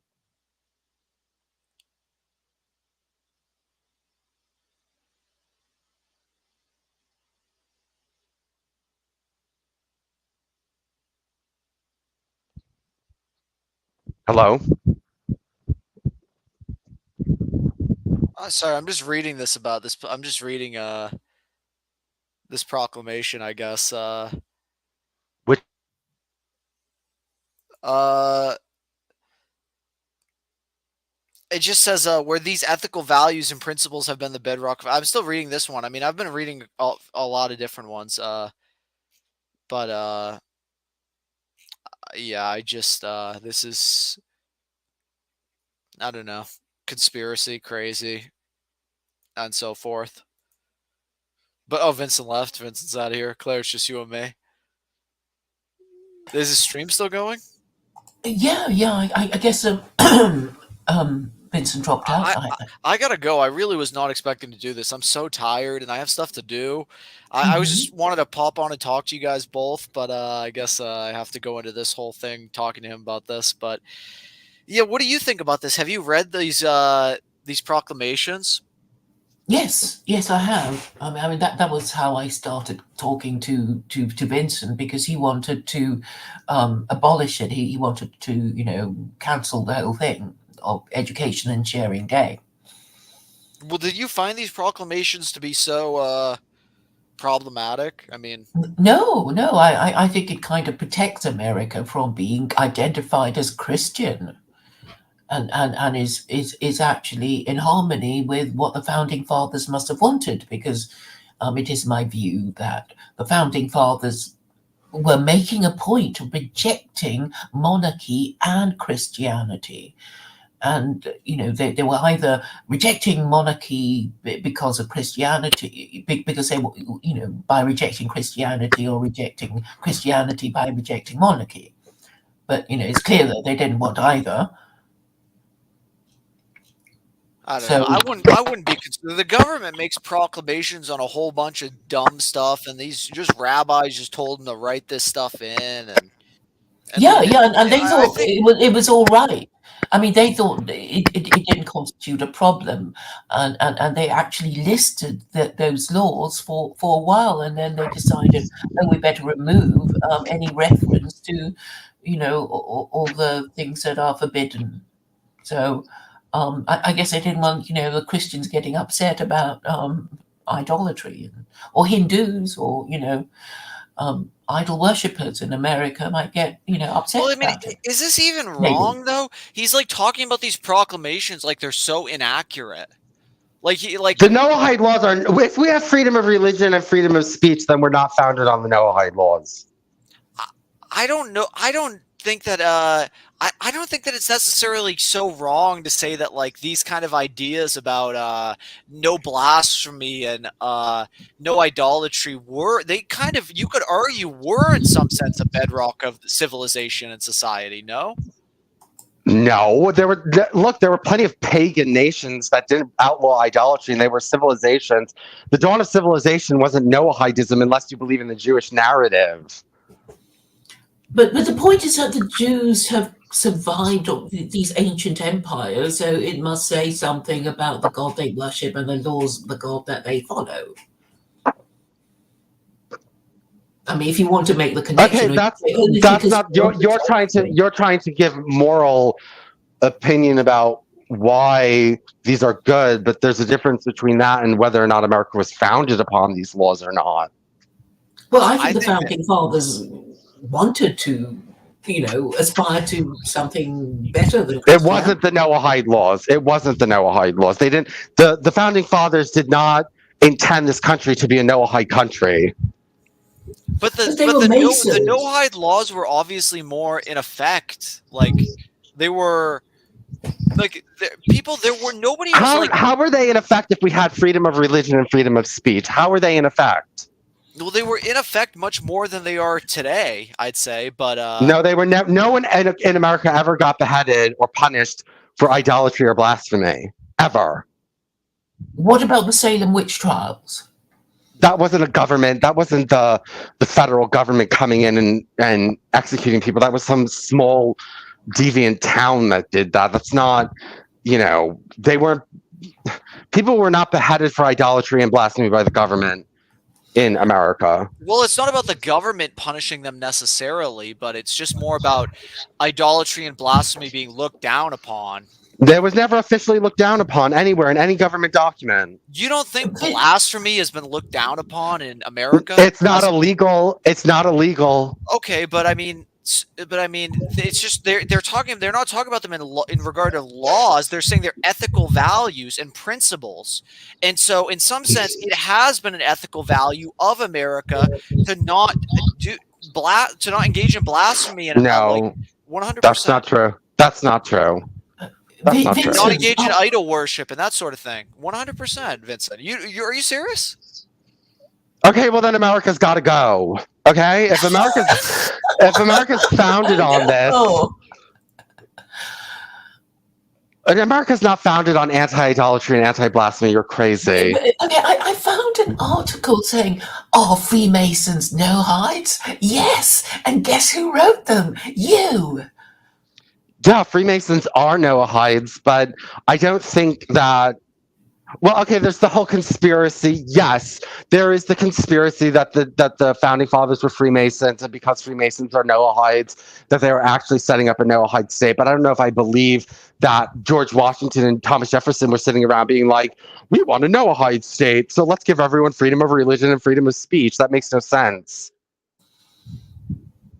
Well, because they worked it out in the same way that I did. That Islam is the most no-hide religion of all the Gentile religions, and Islam allows, doesn't forbid idolatry and blasphemy. So Islam is a religion. Let me go. I gotta go, guys. Vincent, okay. Nice talking to you, and Claire. We'll catch up at some point on Gab or somewhere. Yeah. Okay, Vincent, it was nice discussing. Good luck and good luck with your future. Yeah, I'll watch the stream for some time, but see you guys. All right, bye. All right, bye. Well, that was a good. Okay, yeah, but this is how all the Gentiles think, that it's just nothing to think about, nothing to be concerned about. That not only is it that they don't want anyone thinking about it. He's not just doesn't care about the Noahide laws. He's anti Noahide law. So he doesn't want you being against it, and he wants you to feel like it's a waste of time, and he wants you to drop it. And because he has an agenda, because they all have an agenda. This makes people who hate Jews want them to look like a bunch of liberals. That's people who hate Jews. That's what they want. So when you introduce these Noahide laws into the thing, people start being like, well, that doesn't make sense. And that doesn't really go along with everything that I believe about the Jews, and, all this different kinds of stuff. So they get really angry and defensive, and they don't want to hear about it. Yes, because the whole point about Noahide laws is that they're meant to be uncontroversial, right? Even the idolatry and blasphemy thing is like, well, if you respect your gods, you shouldn't, worship other gods, and obviously you should worship the most powerful being conceivable, and that's got to be the Abrahamic God. It's quite reasonable and logical. So and if you're going to be, saying you worship the Abrahamic God, then why would you blaspheme against him? Because that would just undermine the whole moral system. So in a way it's quite reasonable to place these prohibitions. And then if you say, we're gonna adopt Islam, and Islam doesn't actually even mention blasphemy, and it does speak disapprovingly of idolatry, but doesn't prescribe any punishment for it, and then everybody sort of thinks that they can live with that, and that's why it should be adopted, because it's fair enough. And it also affirms the First Amendment that America is so justly famous for.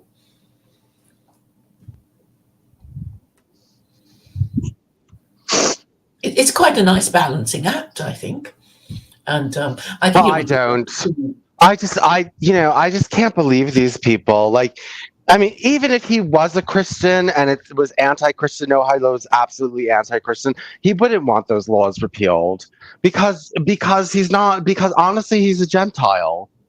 He doesn't. Jews jump on every little itty bitty tiny thing. You know what I mean? Like, that's what, and like he said, I do believe in doing things the Jewish way. Like, he thinks that, he thinks I'm crazy because I don't believe in letting your enemies live. That's really smart, actually. Who are the people whose civilization is assumed by by liberalism, the people who allowed their enemies to exist. Okay, if America actually was a Noahide country and actually did kill idolaters, blasphemers, and homosexuals from the beginning, there would never have been a liberal revolution in this country ever. I mean, isn't the American Revolution, founded on liberal principles, in the sense that America is well known for its liberalism? Well, yes, but if they had, and they then could you have have been. the same Statue of Liberty as the French. And Well, French we are could have known had a for their liberal liberalism. country, but if it was a liberal Noahide country, it would be a different kind of liberalism. It wouldn't be, trannies reading to children and stuff like that. I suppose, it's just a matter of settling on the, a book of rules. And obviously it can't be the Torah because, not that many Jews and they don't want a Torah theocracy, and it's got 36 capital offenses. So, then it's got to be the Quran. And that would be a kind of one size fits all, for all Americans. So, and maybe for the rest of the world. I don't think so, Claire. I don't think that's you can't think of anything better. It's all okay. You can have all your little ideas, but unless you write them down and kind of satisfy them and say, "Ooh, it came from some sort of God," you're just not going to be able to compete against all the other ideas. Well, secular Noahidism will be able to compete without God. I've ordered Alan Cecil's book, Secular by Design, and it's on its way. Okay. I mean, you could have read it on PDF anyway, couldn't you? I know, but it was too... I didn't want to sit there at my computer and read it. I wanted to actually have a physical copy and go through it. Well, tell me how it goes. But anyway, we were talking... Carry on. Yeah, we were talking about gay supremacy, and it's interesting what Stephen J. James was talking about, the 300-pound trans woman or trans man beheading the normative gays is actually something I was thinking about promoting, because I want to promote gay secular Noahidism, in that you could be a lesbian and you could be gay as long as you only keep it to oral sex and romance. You just can't have anal sex. You could dress in other people's clothing, of the other gender's clothing. It's not illegal. It's just not, it's revolting, but it's not illegal. And I don't know about trans. Because I know in the Torah it says someone like who's been castrated has no place in part of Israel or anything like that.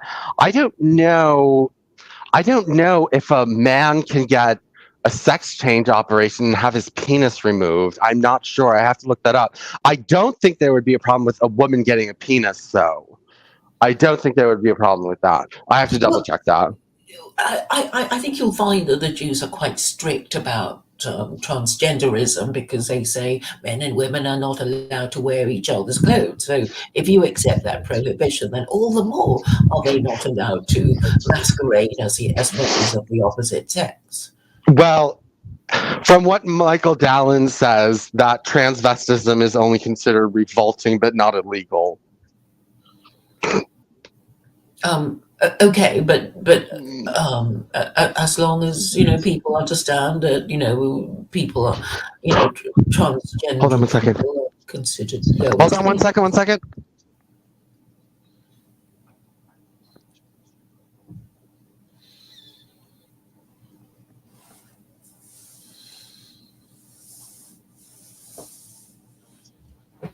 What happened to Vincent Bruno Returns? It's still around, Dalmatian Dog. It's just that he's not streaming on it right now. No, I'm here now. Mm-hmm. So, yeah, but no, Dalmatian Dog annoys me because he's just one of these people that, if the threat is not like huge looming right now in front of us all, we really shouldn't take any notice. And then to just actually start trying to say that America was founded on these principles is disgusting. Well, he's more concerned about Jews than anything else, so I guess he would dismiss your concern at the no-hide laws, and he probably thinks they're fair enough, which a lot of people do. Yeah, they don't offend his sensibilities. Yeah, but I mean, for most people, they'll think, oh, well, it's fair enough. I mean, particularly if they already believe in the Abrahamic God. I suppose Christians might think, ooh, does it apply to us or not? But on the whole, they lack self-awareness, and that when people talk about idolatry, they don't think it applies to them, because I've been trying quite hard to convince all these Christians that they're idolaters, and they don't quite accept it, do they? Or they can't sort of really wriggle out of it, but they know that they're not supposed to be idolaters, so they just keep insisting that Jesus is God, making their worship of him not idolatry. No. But Jews and Muslims don't agree. And really, I mean, it's the Christians who are the problem, because they're in this sort of double-mindedness. It's sort of yes and no, and are we no-hide or aren't we? And the Jews don't quite dare tell them, because, well, they're a bit scared of them still. Well, I don't see why they need to be scared, because nobody reacts against these no-hide laws anyway. So I don't see what Christians need to be. I mean, I don't see why the Jews need to be scared anyway. No.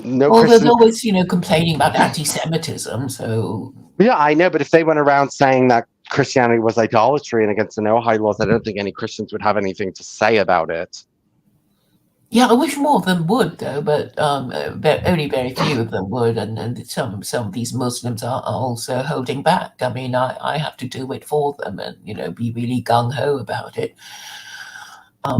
Just to say, it's a problem with these Christians. I mean, just imagine if God exists. He would be so mad with the Christians, and also mad with the Jews and the Muslims for not telling the Christians that they are idolaters and blasphemers, and he's going to punish all of us, and World War III would be the most appropriate punishment, I suppose.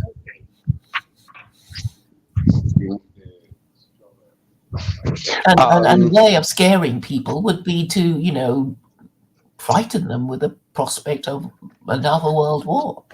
Echo, turn on the fan. Well, that's what I'm doing anyway. It's like, if they're not afraid of little old me, they might be afraid of a third world war, because they'll suffer there, won't they? They'll suffer terribly.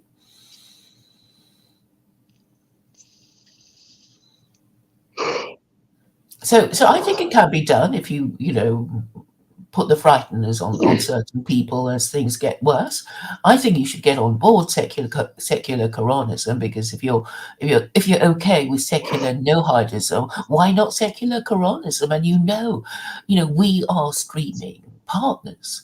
You are talking to the top person in secular Quranism. You actually have, well, you have access to the supreme authority of secular Quranism.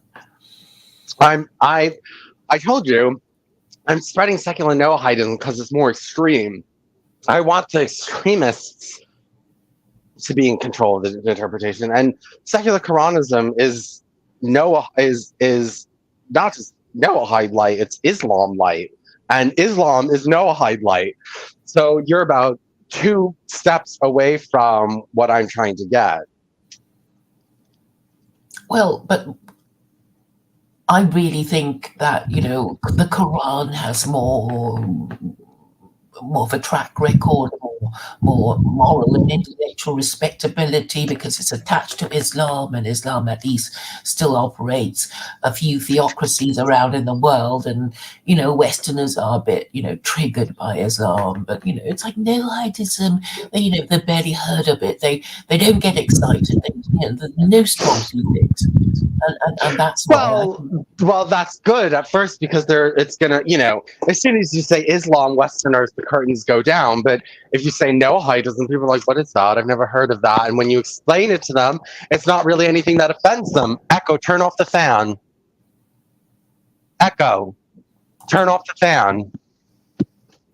It doesn't offend them, and they say, "Well, that sounds fair enough," and that just sounds fine, and it's not Islam. You know what I mean? I mean, they could say, "Well, it sounds like Islam without all the history and all of the religion and all of the baggage that comes with it," and that's why all the more I'm going to promote secular Quran and secular Noahidism, because then you don't even have to worry about adopting God or just whatever your religious beliefs are, you keep them to yourselves. but I think secular Quranism would ban usury, so that would be a big thing, quite controversial.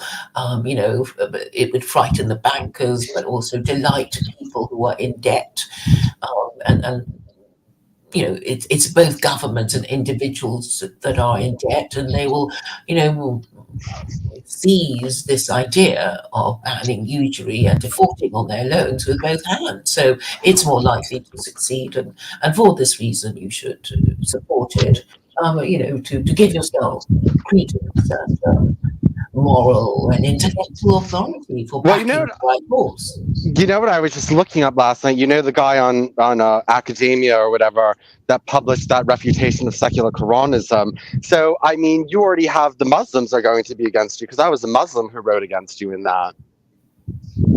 Well, yes, but it's actually good that he's writing papers about my idea, because he's obviously disturbed by it, and he's obviously saying that because I'm not Muslim, I shouldn't even be talking about it. But I'm saying, we don't need your permission. Non-Muslims don't need the permission of Muslims, because non-Muslims are already making whatever law they want. So, and the thing is, he is quite disturbed about it, and a lot of people are. They keep returning to it, and I think the idea has got legs, and if you supported it with as much energy as you are with your own project, you could get off the ground, and it would actually be quite helpful for a gay man to say that he's not that scared of it. Well, I'm trying to get you. I have a friend. I have a friend I want you to interview. Oh, He's gay. yes. Yes, I got to talk to him again about it. I had Jen interview him. Who? Jen Scharf. Oh, right. So, what was his name? Maybe Travis. Oh, okay. That was a while back, wasn't it? Yes. And he's a no-hide, is he? No, he's just gay. Oh, right. So what is he to say about stuff? Well, I want you to interview him and see if you can convert him. When Jen interviewed you, you said, "Well, let me interview him and let's see if I can convert him to my ideas." Oh, right. And what happened? I can't remember now. Nothing. I just recently asked him to go on your show, and he said maybe. So I got to talk to him again. Oh, great. Well, he would be very welcome.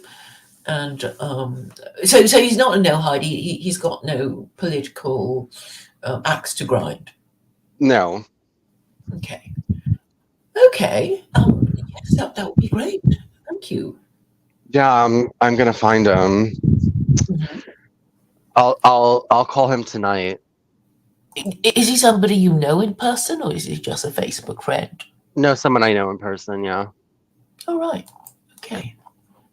That would be great.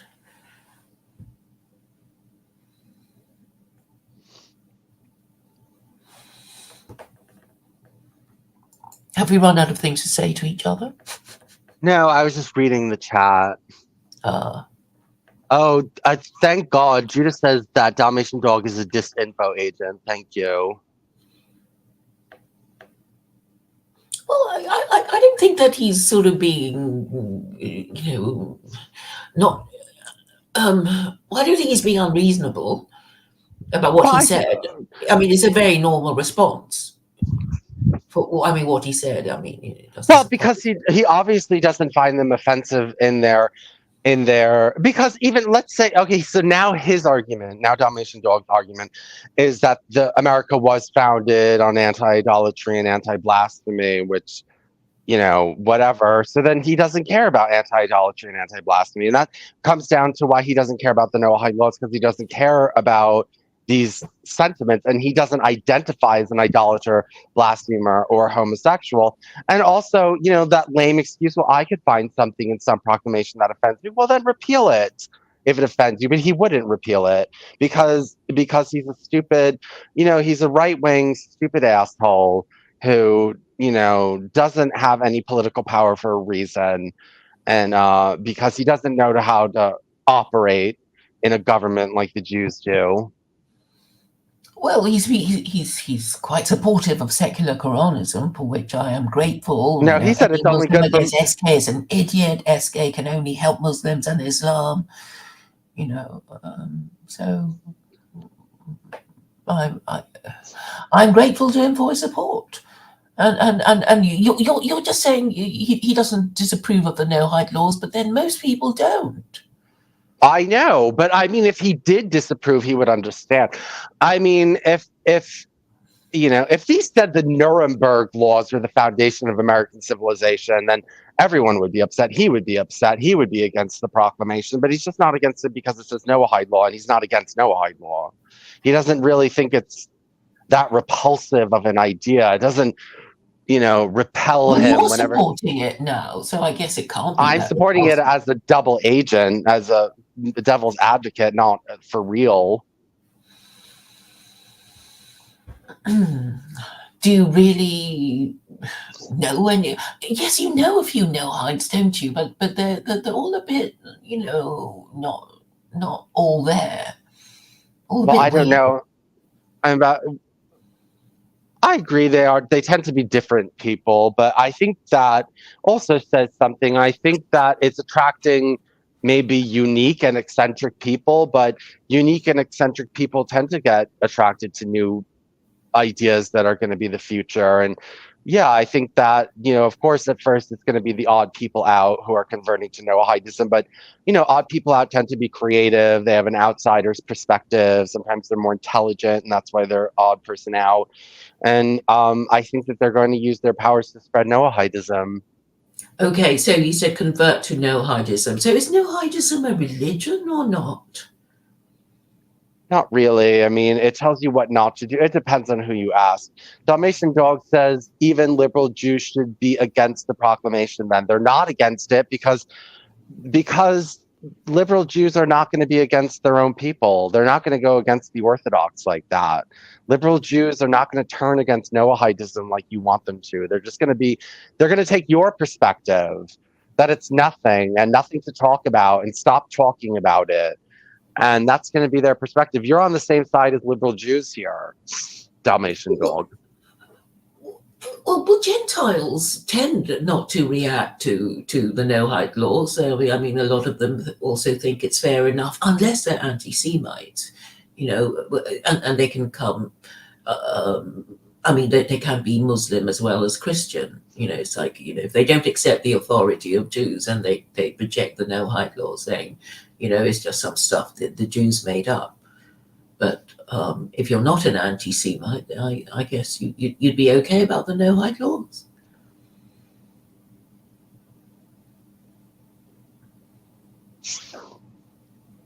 Well, unless you're an idolater, blasphemer, or homosexual, but even them, they're too fucking stupid to even think about this. But well, I mean, you say the Hindus kind of want to be patted on the head by the Jews and told they're Noahide, don't they?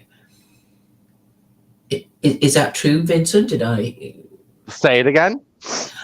You said even the Hindus want to be patted on the head by rabbis. Yes. Wanting rabbis to say that Hinduism is kosher or Noahide. Yes, they do. So everybody, kind of instinctively defers to the Jews because, maybe it's because they're so rare. And it's like, oh, oh, I found a Jew, and he said this, and he said that. And they're all, really excited that they met their special Jew and whatever. Yeah, well, this is all bullshit. He's Dalmatian Dog is still howling, and I'm telling you, his whole thing is that he said that the liberal Jews don't care about the proclamations because they've won. They know it's just liberal Jews haven't won. This is what I'm saying. He's threatened by the idea of these Noahide laws because they fly in the face of his conspiracy theory. Okay, that Jews are whatever the basis of liberalism, and that's all they are, and that's all they contribute, and they're this kind of megalithic liberal group, and that's just not true about them. What's megalithic is they're all Jews are at the very least apologists for the Noahide laws. They're all united on that front. So liberal Jews and Orthodox Jews are united for Noahidism. Well, I think the whole point of them was to make them uncontroversial. When the rabbis cooked them up in the Babylonian Talmud, it was like, any sensible, decent person would agree that there ought to be laws against, whatever they are. So, I suppose to that extent, the rabbis who derived all these 7 laws from the Torah have succeeded, because the idea is if you're a reasonable person, you wouldn't object to any of these laws. And now, with my idea of ranking the 4 Gentile religions, you can go even easier on idolaters and blasphemers, because the Quran doesn't even mention blasphemy, and it doesn't say kill idolaters, though it does speak disapprovingly of them. Yes, Dalmatian Dog, I'm saying rabbis wrote in the Babylonian Talmud, where it is contained, the 7 Noahide laws. The 7 Noahide laws are not in the Old Testament, they're in the Babylonian Talmud.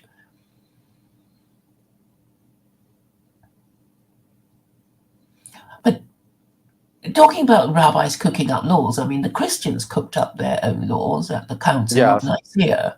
So, they cooked up the Trinity. So this is something that, people have done. Like I don't understand how there was no Trinity until 300 years into Christianity. Okay, let me explain it to you now. Claire, before you answer that, you really pissed me off. I've told you this 100 times. I saw you comment in someone's Facebook post. You said that since Jehovah's Witnesses are Arians, they're still idolaters because they believe Jesus is divine. No.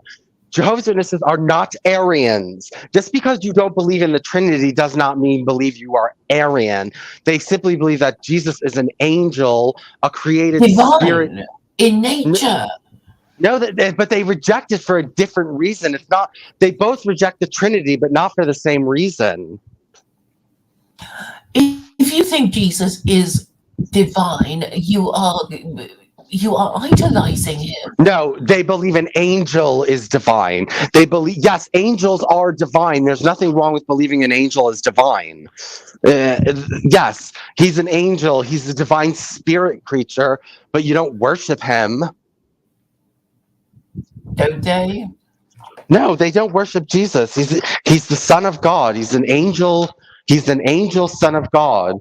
And there's nothing, angels took a physical form in the Old Testament.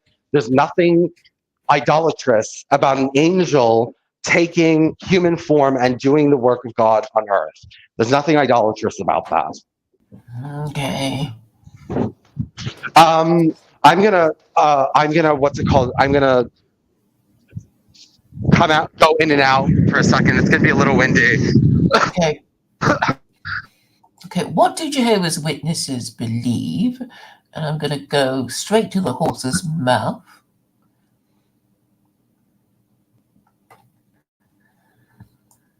All these bullet points.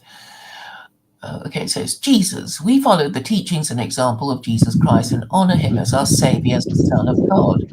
Thus, we are Christians. However, we have learned from the Bible that Jesus is not Almighty God, and there is no scriptural basis for the Trinity doctrine.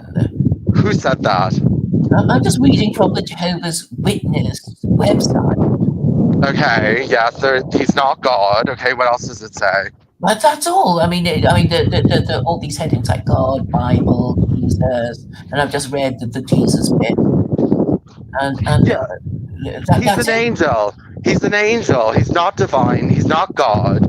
He's an angel. I'm sure I have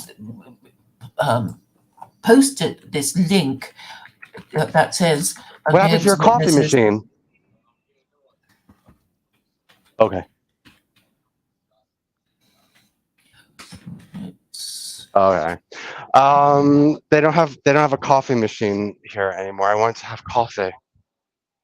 Why can't you make your own? Well, because it's locked in the closet, and my husband is sleeping, so Oh, I can't it's get a it. noisy thing, is it? No, it's just I don't have the key to get into the closet, and he's sleeping, so I can't wake him up. All right. So I'm sure I posted this link about Jehovah's Witnesses and Arianism. Then it says here, Arianism is taught by the Jehovah's Witness organization. And let me read it to you because, it says, Arianism is the idea that Jesus Christ is not equal to the Father by nature, but he is the first creation of God. The founder of Arianism was Arius, who died in 336. His ideas have a tremendous impact on the early church by causing it to define orthodoxy with a number of creeds. However, his impact continues to this present day with such groups as the Jehovah's Witnesses. As a result of their convictions, these modern-day Arians produce a number of biblical arguments to support their contention that Jesus is not God. Though Arianism is false biblically, its doctrines force the church throughout all generations to define what she believes regarding the person and nature of Christ. The historical background of Arianism. The founder of Arianism was no other than Arius. He studied under Lucian of Antioch, who saw Jesus as a semi-divine intermediate being. In fact, Lucian thought the Logos was not fully God or man. Therefore, Jesus has high status among the creatures, even being called the firstborn of all creation. Jesus is supernatural, but he is not equal to the Father. Brown states, Arianism developed the idea that the Son is a semi-divine being created, not begotten by the Father, and having an origin in time, or at least a definite beginning before the creation of the material world. Arius would later receive his ordination as a presbyter in Alexandria in 311. He had many friends in high places, including quite a few Asian bishops who tolerated his ideas. As a result of his teachings, Arius received opposition from some of his opponents. One of these opponents was Bishop Alexander. He argued that Jesus was the same substance with the Father. The contrasting party was known as the Homoousios group. They believed that Jesus was of similar substance with the Father. As a result of this disagreement, there was great controversy among the various local churches. This argument would convince Constantine to call the Council of Nicaea. Council of Nicaea. 318 bishops from the east and a few from the west came to the council in Nicaea. They debated the matters for quite a while, but no agreement was reached. Eventually, the Arians made the mistake of presenting a statement of their faith from Eusebius of Nicomedia. Brown comments, it frankly and flatly denied the deity of Christ, stunning even the least acute of the uncommitted majority. As a result, it was roundly rejected. The Arians appealed to Eusebius of Caesarea, who drew up a creed that would become the blueprint of the Nicene Creed. Constantine himself acted and advocated the addition of homoousios, consubstantial, in brackets. Most of the Arian bishops gave in, and the emperor commanded that the writings of Arius be burned. Despite the efforts of the emperor, the Nicene Creed did not completely settle the issue. The emperor soon began to listen to Arian sympathizers. He even reinstated Eusebius of Nicomedia. He also removed some pro-Nicene bishops. Hello? After Constantine's death, his three sons allowed many of the pro-Nicene bishops to return to their positions. The conflict of 340 and 380. The period of 340 to 380 marks a period of turmoil in the empire. There was a great struggle between orthodoxy and Arianism. The short restoration by some of Constantine's sons would not last long. In 356, Constantius condemned Athanasius, who was forced to flee to the desert. Constantius favored Arianism to such an extent that Brown remarks, by 361, a generation after Nicaea, the victory of the Arians seemed complete. However, the battle was not over yet. Soon, Julian came to the throne. He was the last of the pagan monarchs. He favored religious toleration and restored many of the Orthodox bishops. Under his rule, Arianism never solidified, and Orthodoxy gained strong ground. In 362, there was a synod in Alexandria which stressed the deity of the Son and Holy Spirit. It would become the forerunner for Constantinople. In 363, there was more turmoil, but it was short-lived. Around 370, Valens came to the throne. Around 370, Valens came to the throne. He was the last of the pro-Arian emperors. In 378, he died, and this left the East with a lack of Arian political support.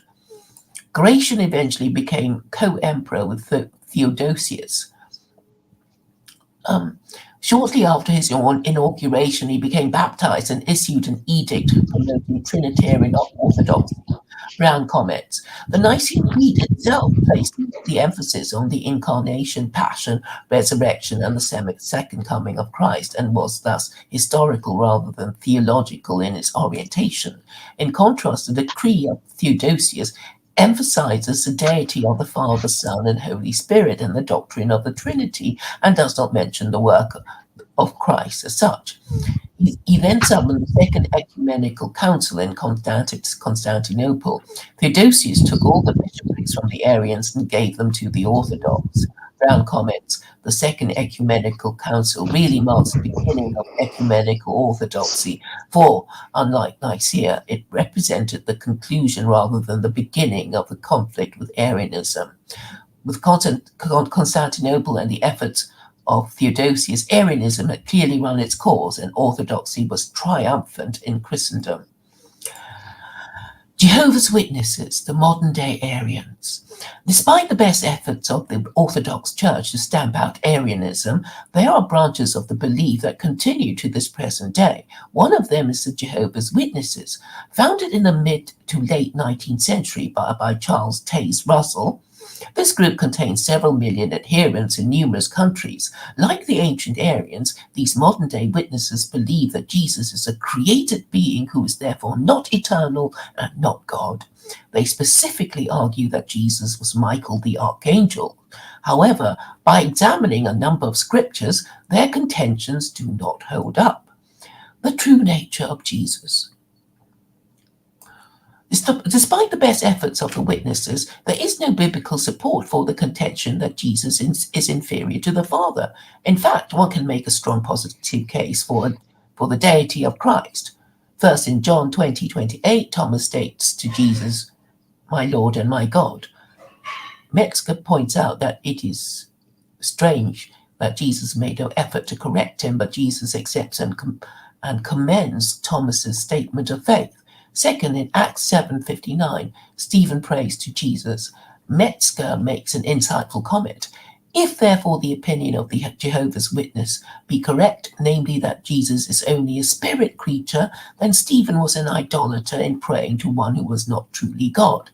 Third, in Galatians 1:1, Metzger comments, Paul clearly distinguishes Jesus Christ from men and ranges him with God the Father.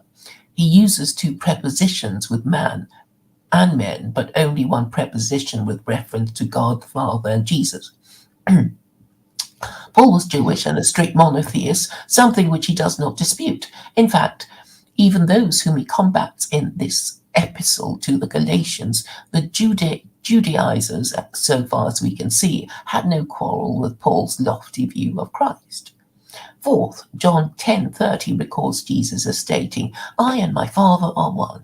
The Jews attempt to stone him because they understood him to be claiming deity, which was something Jesus did not dispute. Metzger points out the witnesses' attempts to get around the obvious implications of this passage. The marginal note of their translation suggesting that R1 means are at unity is an alternative interpretation which is so lacking in justification that the translators did not dare to introduce it into the text itself. Again, the Jews understood his claim and attempted to kill him. Metzger comments, psychologically, there was no reason for them to become angry at Jesus if all he asserted was his being one in purpose and outlook with the Father. Fifth, Metzger points out that the New Testament writer often quote passages in the Old Testament that refer to Jehovah and refer them to Jesus. Joel 2:32 states, "Whosoever shall call on the name of the Lord shall be saved." However, Romans 10:13 quotes the exact passage, but refers to Jesus as the Lord of the passage in 10:9. If you confess with your mouth Jesus is Lord, and then in verse 13 states, "Whosoever shall call out the name of the Lord shall be saved," there is a clear correlation between Jesus and deity. Metzger does well to conclude the evidence, stating, as has often been pointed out, Jesus' statement is either true or false. If it is true, then he is God. If it is false, he either knew it to be false or did not know it to be false. If while claiming to be God, he knew this claim to be false, he was a liar. If while claiming to be God, he did not know this claim to be false, he was demented. There is no other alternative. The end. Oh, there's more, but I'm not going to read anymore.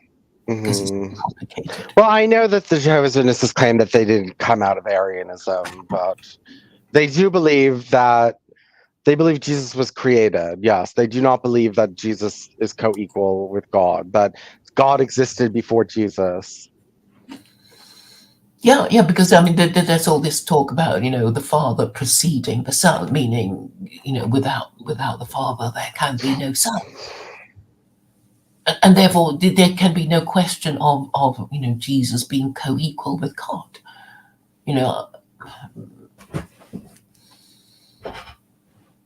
Well, it's very confusing. It makes no sense, and I know a lot of people have lost their jobs and been cancelled, and maybe even killed each other over it. But over what? Over the Trinity? Yeah, I mean, people were burnt at the stake for denying the Trinity. Well, it was considered heresy to deny the Trinity. I mean, Arians were considered heretics after the Trinitarians got control. I mean, we know that Christians are, always very busy calling each other heretics.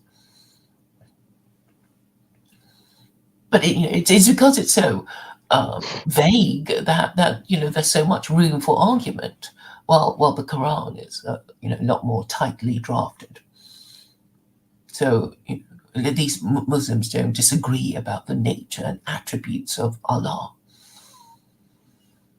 And they say, while they accept the prophethood of Jesus, they reject his divinity, but they accept the virgin birth.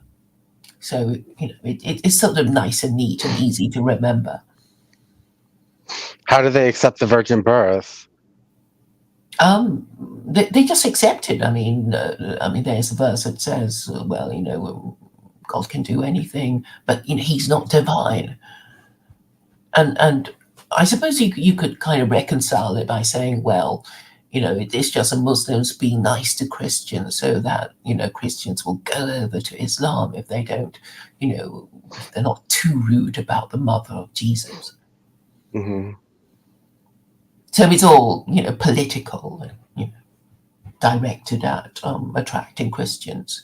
Because I mean, that's the whole purpose of Islam, isn't it? It's just saying, out of all the Abrahamic religions, choose us because we're the best, and we accommodate everyone, and we accept the prophets of Jews. We also accept the prophet of Jesus of Christians. So, come on over. Mm-hmm. And I mean, it's easy to defend because it's quite simple. I mean, that is the main thing about it. You don't have to kind of make up crazy arguments and just get yourself tie yourself up in knots about explaining things to people. And I think that helps. Because all sorts of crazy jokes can be made about it. It's like, well, if Jesus is the same as God, did he create the universe? And it's a bit ridiculous thinking some guy creating the universe.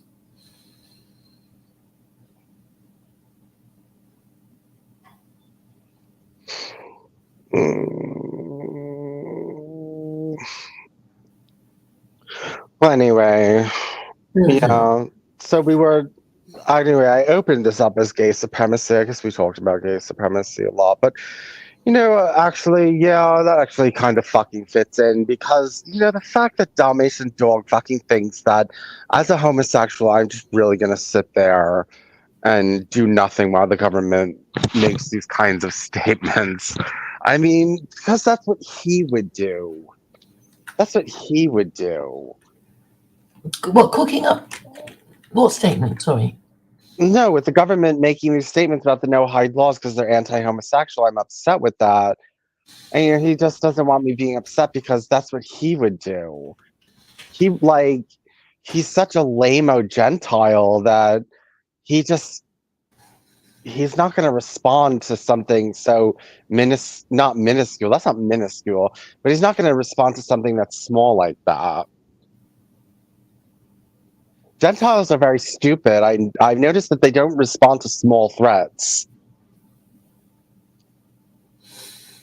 Well, I suppose it's because they don't take religion seriously. If you're talking No, about they feel too confident. They feel too confident in themselves. There's no reason for them to feel confident in themselves. They're constantly losing. They're constantly losing ground. The majority, yet they have this unshakable confidence in their ultimate victory without even lifting arms. That nothing I really. suppose it's probably because of their, global empire. If you think you've been in charge for a long time, you can't imagine yourself, not enjoying military and political supremacy. Yeah, I know, and that's what Dalmatian Dog. You just couldn't dream of being, of it being, He cannot dream of anyone with a lot of power trying to enact agenda over a long period of time because he would never do that. Because Gentiles are too fucking dumb to do that. Gentiles are too run a 1,600-year-old conspiracy. They're too stupid. They would never be able to do it. Why is he talking about aliens? I know you touch on the subject, but no, he's just saying that believing in the no hide laws is the same as believing in aliens. What, harmless? Is he saying that they're both harmless? Well, that it's crazy. Like, if you believe in aliens, you're crazy. If you believe in no hide law, you're crazy. Oh, really? I thought he was saying they seem fair enough. No, I thought that was what he was saying. No, he's making fun of me. He's saying like I'm a conspiracy theorist. Like I'm saying aliens are going to attack. Oh, okay.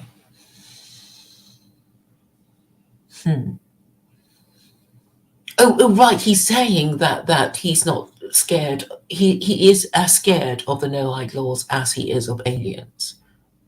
That's what he's saying, isn't he? Basically, no, he's saying that me talking about the no height laws is the same as me talking about aliens. Right. About an alien invasion. Yeah. Okay. I guess, nothing much is going to happen in your lifetime. That's what you are also Oh, admitting. something will happen in my lifetime. I mean, by the time I die, Noahidism will have um, Noahidism will Being have defeated become by secular Quranism. no, it'll be Yeah. much more popularized. And by the time I die, Noahidism will be popularized. It will be in the media. People will be converting. There'll be lots of even more books on it. You'll see stands out in the street, people spreading Noahide propaganda. That kind of stuff is going to happen in my lifetime.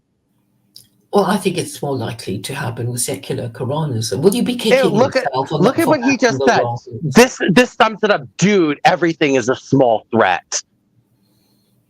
Well, I Everything think is a small. he's angry about the rainbow flags on the police cars. I know he thinks that because gays have so much power right now that the no hide laws will never come to fruition. The people are going to adopt the no hide laws because of all this gay stuff. The more gay rainbow stuff there is out there, the closer we are to getting to the no hide laws. Or secular Quranism. No, secular Quranism doesn't get rid of gays, idolatry, or blasphemy. It just controls them a bit, nobody wants to kill them, really. They just want Well, them you're going to learn that if you pack it in and you're keep going it to out learn of that sight. you're going to learn that if you don't kill them, they overpower you. That's what you're going to learn. So you keep them in their place by having laws that remind them of what their place is. There's no That they are anti-idolatry sex or offenders.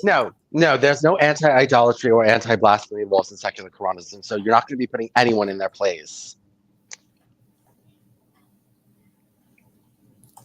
Yeah, but you'll be dealing with people in same-sex relationships and telling them that they're never going to get married. Okay, well that's about and it. that will keep them in their place. That's about it. That's all you're doing. You're not getting rid of idolatry and blasphemy, so you're really not getting rid of your core threats. Well, I mean, the core threats is just people thinking that they can break the rules, and as long as you allow them to argue about it. Yeah, but you have no rules to break. So what? You do the bare minimum: murder, theft. Wow. Secular Quranism is so explosively new. It outlaws murder and theft. Really? Yeah, and treats unmarried parents as sex offenders. That's radical. That's pretty radical. And what about idolatry and blasphemy? That just goes right. Any old, you can do it, whatever you want. Yeah, you have to let them do it, and then but you can still mock them you're not mainstream, you Hindus, you Christians, don't you want to be mainstream and be taken seriously and not and just a lot of people will just want to be mainstream, and in a few generations they'll just give up their Christianity and adopt Islam because that would be seen as the mainstream religion for people who won't get on.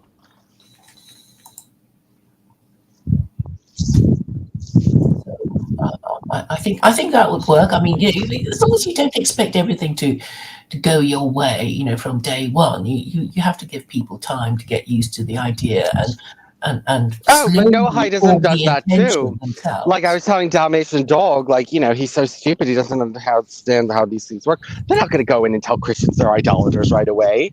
They're going to. That's going to take a century to get to Christianity being idolatry. When they have enough power and numbers, and then they can say, okay, this is idolatry no more. But they're going to tolerate it at first. Well, actually, I'm encouraging Jews and Muslims to tell Christians are idolaters right now. It's like no time. There is no time to be lost because the longer the West does without a proper moral system, the more Westerners will suffer from bad government and possibly the breakout. and it is a moral imperative to prevent that from happening, to avoid victims of a nuclear holocaust, and well, possibly, the famine, the pestilence, just horrors that come with it. And law and order breaks down in this sort of Mad Well, Max world. so the gay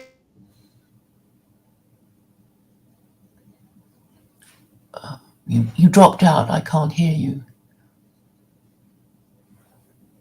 What's happened? I can't hear you.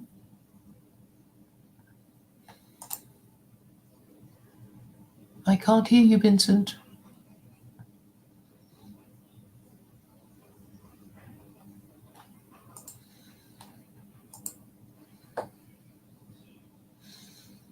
hello? Now I can hear you. Yes, I'm sorry. Yeah. Whatever you were saying for the past minute, I didn't hear it. No, because I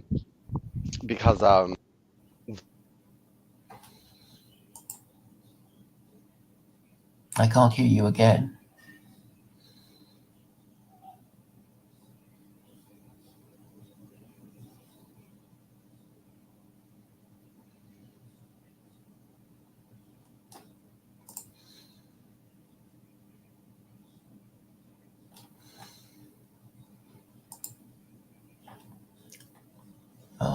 I can't hear you, Vincent. I don't know what I should do now.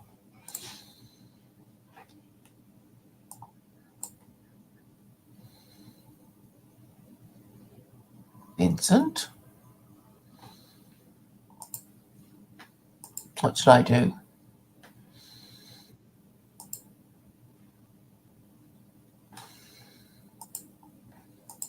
Shit. I heard that. hello?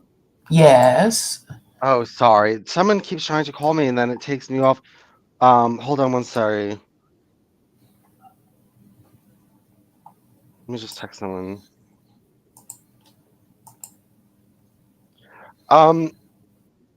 So my whole goal with this gay supremacy thing is I also have to accelerate like global homo, right? I have to kind of make it intolerable so that people will get the point and say, well, the only way to get rid of global homo is to kill homosexuals, and then they'll adopt the Noahide laws, Mm-hmm. Well, I just don't see how more outrageous you can be. You push all the buttons. I Well, think we don't have my breeding, we don't have my artificial wombs yet. Gays are not taking over reproduction. I think if you become secular coroners, people will actually sit up and take notice, and then you can say, oh, it's not hardline enough, and you ask them to go towards no-hidism. But I really think that must be the next step for you if you want to kind of progress towards being taken seriously as a thought leader. You would have to examine these ideas and explore them and Of reason secular with them. Quranism? Yeah, but just because it's got all these, okay, it will get the Muslims interested in you. Because I know a lot of them try to ignore me, but they hate the idea, but they keep coming back to it and banging their heads against it and then running away because they think they shouldn't talk about it at all.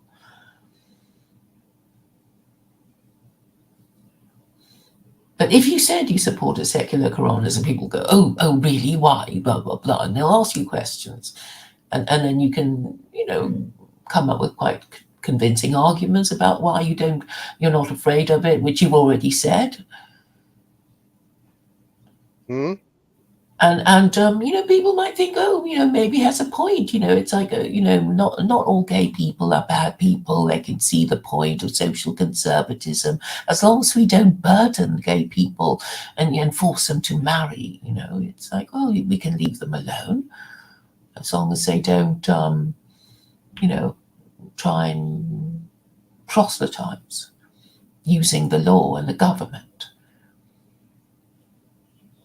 And then you can be, identified as one of the good guys for a change. Wouldn't that be nice? I guess. Yeah. I mean, you can. Okay, you've tried all kinds of things already. Started being against no-hide laws, and now you're supporting it. You can try. You can try the arguments that secular Quranism gives you, because I think it's actually very easy to win arguments using that, and I think you'll impress a lot of Muslims, and then you can find out more about their stuff, and then you can decide whether to stay with it or not. Because you know what the Jews do with their pill pull. I mean, it's all about understanding the rules and the narrative, and framing arguments with it.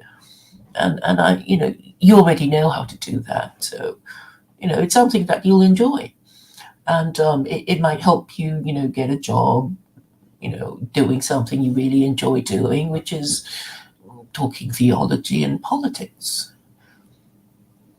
You do enjoy that, don't you? Yeah, how would I get a job doing that? Maybe you'll get your own show, but you just need to, well, not go too far. And I think you have kind of gone too far, with some of your ideas about incest, and so maybe you might have to renounce those views and just try and be as respectable as you can, so that you don't frighten heterosexual people, and yeah, I mean, I think you could do that. And then still say, well, I still keep my gay identity. I don't have to, nobody's going to force me to marry a member of the opposite sex. And, there are all sorts of arguments you could make, and I could help you make them. But that's not part of but that's not the way I want things to progress. I don't want, if secular Quranism comes in, all that's going to be is pre-Islam, and then eventually it'll just lead into Islam, Mm-hmm. Yeah, but it's inevitable, isn't it? I don't see how you're going to stop it.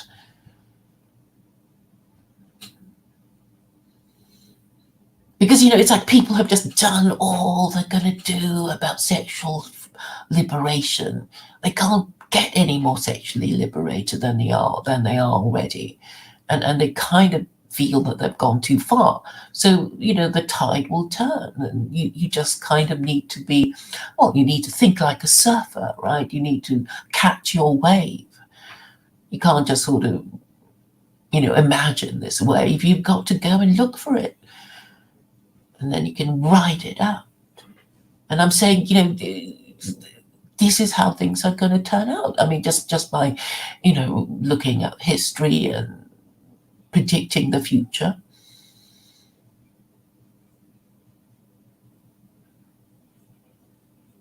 I mean, for every action there is a reaction. So you do this. Well, it's like, you drink too much, you get a hangover, and after you get a hangover, you're not going to be wanting a drink for a while until you recover. It's that sort of idea. Mm-hmm. And I don't see how a single person can influence, events to such a degree. And, even prophets were basically people who saw where things were going, and they just managed to say the right thing to make things happen, but they couldn't really, stop a tidal wave, could they? I mean, I'm just saying, for myself, it's like, a lot of things have been happening in a certain way, and eventually there will be a reaction when people get tired of it, or they start feeling nervous and, angry about, the ill effects of too much sexual liberation.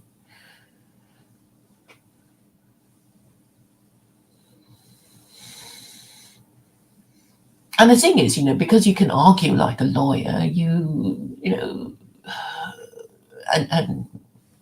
can think like a Jew, and you're smarter than the others.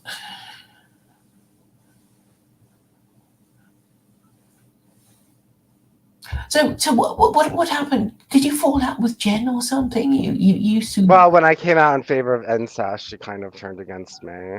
Uh, well, you could kind of roll back on that, couldn't you? Because maybe that's going a bit too far, Vincent. And you don't need to do that. I mean, there is no, you know. Well, I told you why I do that. It's because you do it in animal breeding to create special breeds of humans. It's not like there's no scientific basis for what I'm doing. Yes, I know, but it's like people can't get over their revulsion, and some people are still going on about cousin marriage, and that's not even incest technically. So, um, you know, I mean, I understand that you might want, to court controversy where, you think it's useful to draw attention to yourself, but sometimes the strategic apology and renunciation of certain things might, work in your favor.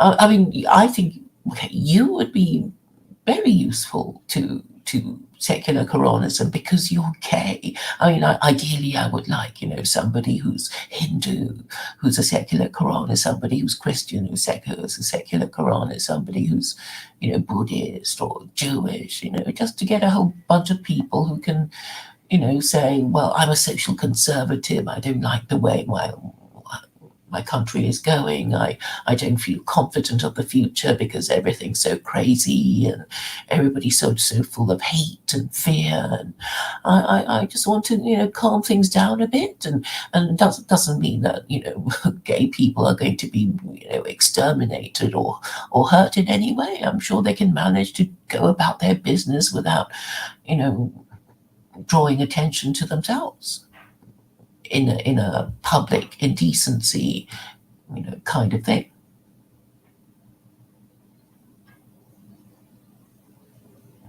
So I think you can, very skillfully negotiate, the likely points of controversy. I mean, Wait, you're trying to develop, you're trying to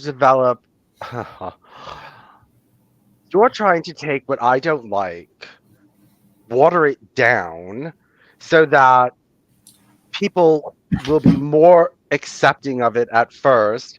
And then the idea is for Islam to eventually it's a step toward Islam. I told you I would rather fight Noahidism than Islam because Noahidism is more intellectual, more sophisticated, nonsense. They more. haven't got the same legal tradition, and they haven't got all the precedent and scholarship and stuff. They haven't. They haven't because they Yeah, have never yeah, run but their own democracy. So yeah, even on those terms, you haven't got all the intellectual tradition. well, I don't want That the power of Islam coming in here. Islam has a lot of power, and I'd rather decline Islamic power and deal with Noahides than deal with you can Muslims. manage it. You can manage it. If you don't want the Muslims to go too hardline, you get in early and you control the interpretation and say this is how it should do. It should work. And just because you're gay doesn't mean you're going to be so subversive to society that you can't see why married parents need a bit of support when they go through the trial and tribulation of trying to bring up children on their taxed income. I mean, you can be reasonable about it. I mean, like Dolce and Gabbana. I'm sure I've mentioned them to you before about them, saying they supported the family when they were against the surrogacy of Elton John and his husband. I don't know what happened to the kid now. That was quite a while ago. Do you know what I mean? Yeah, I didn't. Yeah, you did tell me that last time that Dolce and Gabbana came out against surrogacy. Hmm. Yeah. So, just to show that, not all gay people want to destroy, the institutions of marriage and the family just because, they're not prepared to, marry and have children. I mean, Dolce and Gabbana was basically saying, well, we may be gay, but we grew up in, a proper family, and we had good childhoods, and we're grateful to our parents for providing us a, safe and, stable environment for us to grow up, as children, which I think is fair enough. I mean, maybe you don't want to get married, nobody's forcing you to, but let people who want to, do it, without too many restrictions and taxation.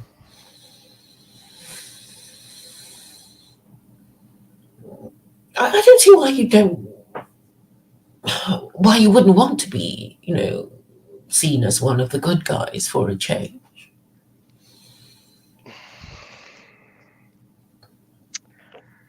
Um,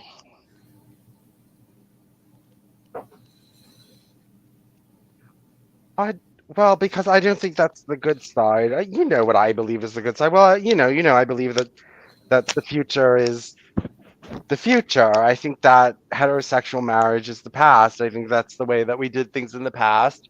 And because we had no other options, there's lots of things we did in the past because we had no other options. We all used to be agricultural workers because there really was no other option. There wasn't advanced civilization where you could become a this or a that or go to college or anything like that. And so we don't do it like that anymore. And so I'm saying that, we don't do it. We're not going to do it the heterosexual way anymore. But do you not see a connection between sexual morality and general standards of public morality? Because if you don't bring up children in a stable environment, then they'll just break the law and be crazy and No, stupid. And I don't think that this, no, this, I think there might be a connection between being raised in a household with only one person, one parent, mother or father. Um, but I don't think that if you are raised in a stable family life, I mean, I think if everyone is out fucking, I don't think that necessarily brings things down. I think that if you have two gay fathers and they raise you properly, I mean, I don't think the fact that you're all running around fucking each other, not the family, but running around not fucking the whole world. I don't see how fucking the whole world changes things. well, why did you give it time? I mean, I'm sure that there are lots of fucked up kids, um, who've had terrible childhoods because they had people who don't. I mean, who didn't have, who weren't properly parented by their parents, growing up in fatherless I know, homes. but I mean, as you already know, that has nothing to do with like, okay, there's a difference. Once you have birth control, all this idea of single mothers and everything should all become yeah, but non-existent. there's lots of modern contraception, and they don't use it, and they still keep getting knocked up, and now they have to change the abortion laws to because they can't stand it anymore. These women getting abortions and late term abortions and all that. It doesn't seem to work. All this contraception.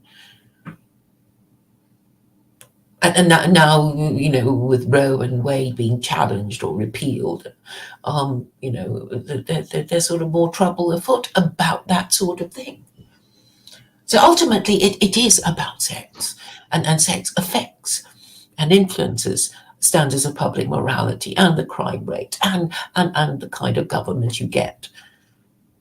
And Well, you know, that's why we need to have all the babies raised in incubators so that every woman at the age of whatever age, as young as possible, gets an IUD or whatever, permanent birth control, and then you don't have to worry about it because then everyone's on birth control. but they You already. You could give men vasectomies. Doesn't matter. Whatever you could do, what you could, do whatever you got to do, as long as the babies are being reared up in the incubators. Then it doesn't matter. And what I say is, let us, the advanced people, start like incubating lots of babies, and then keep the birth control and abortion in effect for the other lower classes, and if they're gonna sit there and ruin up and fuck up all their families and stuff like that, and then let those It'll be people too late when they do all these things. I mean, the whole point of forcing people to marry is like, well, at least you love each other enough to get married, so you might just want to stay together to look after your children. I mean, Oh, please, they get married and they it's hate each other. yeah, but it's like, oh well, we'll be so disgraced if we divorced, and people will think, we were bad parents, and everybody will be, mean to our kid and all that sort of thing, and so they will stay together just for the sake of the children, and that's actually a good thing. I mean, we can't be like, some spider, with the spiderlings, in eggs on its back, and then they all hatch, and then it just walks off. The mother spider just walks off, leaving the spiderlings to fend for themselves. We're not And most of them spiders, die. I mean, Claire. We're not is that spiders. what you have? What? We're not spiders. Well, we don't want to be. I mean, we want to be nurtured, and we want to be cared for, and we want to know who our mum is, and and know who our siblings are and cousins, and we just sort of need some idea of our identity and where we come from. We need to know who our parents are, and obviously we would like to have both of them in our lives, so we kind of have something to identify with, or react against. I mean, if you give people a stable childhood, they're less likely to go crazy, right? And then they're more likely to be able to parent their own young. And then then your civilization is more likely to survive. Hmm. And your political classes will be less likely to be corrupt and incompetent. I mean, I guess you don't like Islam because too many Muslims are coming in, right? And I you know, guess. and that's why you're scared. But okay. I mean, if you think of it in terms of being punished because God exists, it's like He's angry with all these Christians who just make up the rules as they go along, and then He's also angry with the Jews and the Muslims for not doing what they were supposed to do and telling the Christians off for their idolatry, and you can see it's like all these things are designed to make us feel uncomfortable and guilty, and go through the list of things that we might be doing wrong, and then correct ourselves. I mean, don't you think? I mean, so if you have the sort of God idea, you're more likely to correct yourself than if you thought it doesn't really matter. Everybody's ideas are about the same, and you. I mean, that there is no correct idea other than what you can persuade people to believe by force or fraud. Claire, can you hold on one second? Mm. Okay, I just need to make a phone call. Hopefully that this won't aliens don't.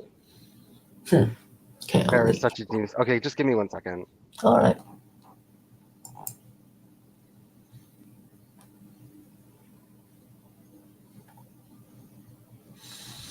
Oh, Dalmatian dog is saying such nice things about me, calling me a genius.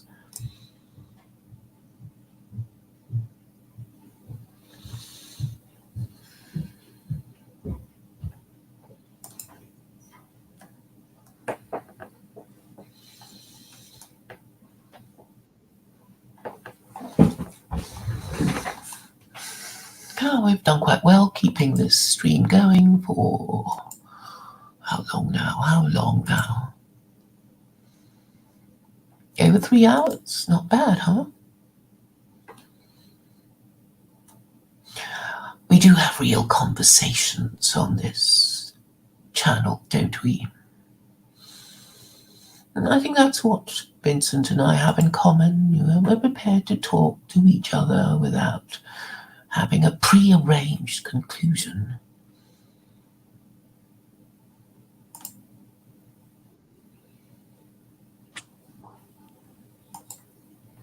Vincent? Yes, hello? Yes, you finished your call. Yeah, Judas Fly says aliens don't exist. That's the difference between Noahide and and that's the difference between Noahide and aliens. That Do you think God created an entire universe just for us? I don't know. Hmm. See, I don't answer these questions, and this is what I'm going to really promote through secular Noahidism is just not to ask these kinds of questions. That they're But just people like talking about these things. They do, don't they? They like speculating on the mind of God. yeah. Well, that's a bad idea for Gentiles Why? because Why? they turn it into just religion. What's wrong with religion? We need, look, for all sorts of practical reasons. It's like you're a group, you need rules to keep your group in existence and to protect yourself from criminal members of the group. So you need rules, so you need to, it's like you play a game, you need to know what the rules are. And you need to know where to find the rules and where the rule book is. And, you know, it really is as simple as that, fundamentally.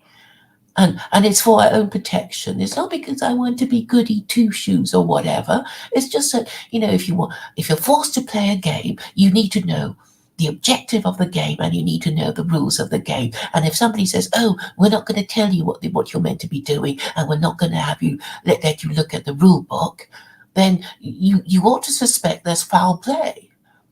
That they're not, telling you what you need to do and they're going to exploit you and cheat you. No, they do. I mean, The this is no-hide all laws give you okay.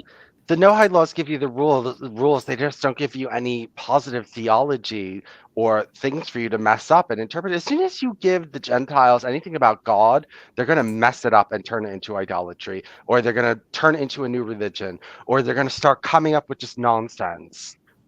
Look, I already know that the problem in the West is that there is no religion. It's like, yes, in theory they call themselves Christians, but nobody really follows it. And because America is the number one superpower and it doesn't have an official religion, it's leading the entire world astray because basically the Americans just make up the rules as they go along, and all the idiotic European vassal states just take their orders from America, and I mean that is a problem. That is the problem. So for Westerners to protect themselves, they need a set of rules so that they can say, look, you're not supposed to be doing this. You can't keep changing the rules every time you think you're about to lose, and you change the rules of the game, the objectives of the game, because they're cheating us ultimately, because if you don't even know what they're supposed to be doing, then you can't call them to order and say, hey, you're not supposed to be doing this. So it's important for us, to protect us, not just because, I want to worship God and all that sort of thing. It's for our own protection. And It's for our own protection. It's for our own protection to keep us away from religion. That's for our own protection. Okay. So nobody has a religion. So who gets to change the laws? The legislature, Congress, Parliament, and they can change it for any stupid reason. Well, they can't break any of the Noahide laws. They can't break. They can make whatever law they want as long as it. Already, gay marriage is. Well, that's because we're not Noahide compliant yet. But once we're Noahide compliant, that won't be happening. Yeah, but we're not, and that's why, it's like, yeah, they had all the 7 no-hide laws written down, and over the years they threw it out because they didn't want to be held to it. Don't you see why they threw it out? I mean, you of all people, at least you've charted the history of education and sharing day, and how they listed the 7 no-hide laws, and then they started throwing it out. Why do you think they threw it out? They threw it out. They threw it out because they didn't want to be held accountable. In case if people said, "Oh, look what you're doing! Isn't gay marriage against the prohibition against sexual immorality and all sorts of things?" That's why they threw it out. So I wouldn't think that's a good sign. I think that's a bad sign. So it's like, oh, I'll agree a contract with you, and then I just rub out all the things that we agreed to. I was just wondering. I wonder if you can just put a dildo up your ass under no hide law. I don't think there's any rule against that. No, well, I mean, as long as you don't turn it into a sex show, I guess. No, but I'm saying like you wouldn't be if somebody saw you put a dildo in your ass, you wouldn't be you couldn't. I don't think you could be convicted or tried. I think you could have. No, I mean, unless you're saying, hey, look at me do this, and then you'd be, No, but I'm saying guilty even of if you did it on injury. webcam, I'm saying you could have webcams of guys sitting on dildos because it's not breaking actually the no hide laws. What on an OnlyFans account or something Yes, for yes, payment? yeah, of course. Well, the Quran has a rule of, I mean, you could interpret it to if no more than three people, three reliable witnesses see you do such and such a lewd act, you can't be convicted. No, but So, what I'm so saying is that technically, I know, but you shouldn't be convicted ever for putting a dildo in your ass. That doesn't break the laws. well, it You depends shouldn't. on where you do it. It doesn't Well, it if you depend on do it where you on a do it? live, if you do it on a live porn website, it's fine. There's nothing wrong with that. Well, that would infringe upon the rule of people not more than four witnesses, But not more four than three witnesses to what? It's witnesses. not a crime. No crime took That's a place. crime. It's a crime. How is that In how is Quran. putting a dildo in your ass a crime? Okay, I mean, according to the Quran, lewd acts between women witnessed by not more than three people, three reliable witnesses, are okay. I mean, that's my interpretation of it. So actually, you could have a sex show and make sure that no more than three people see it, and then you'll be okay. You'll never break the law. So that could make sex shows a bit expensive, but it would still be within the law.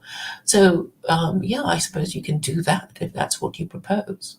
That's not what I'm getting at. What I'm saying is that even if there was a large video audience of you shoving a dildo up your ass, you have not had sex with another man, so you've not broken a Noahide or an Islamic law, so you should not be prosecuted even if 1 million people see you.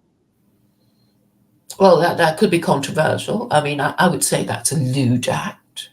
But you can say, oh, but no, masturbation is you're not doing it with anybody. But then people say, oh, but it's lewd and it's meant to make people want to have sex in a un-Islamic way. So yeah, I mean, I guess I'm going to leave it to lawyers to argue about, but there are laws against it.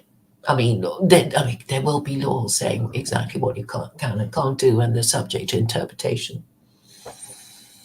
But I think that there's a lot of leeway.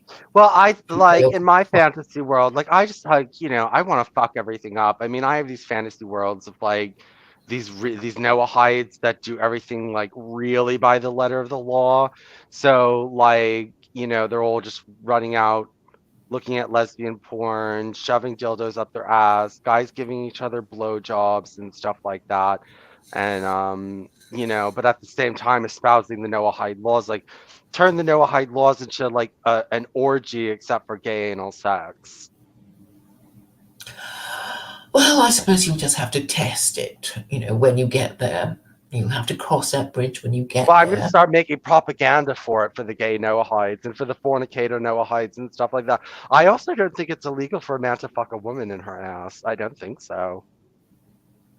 Oh, it would be porn, and No, it but would be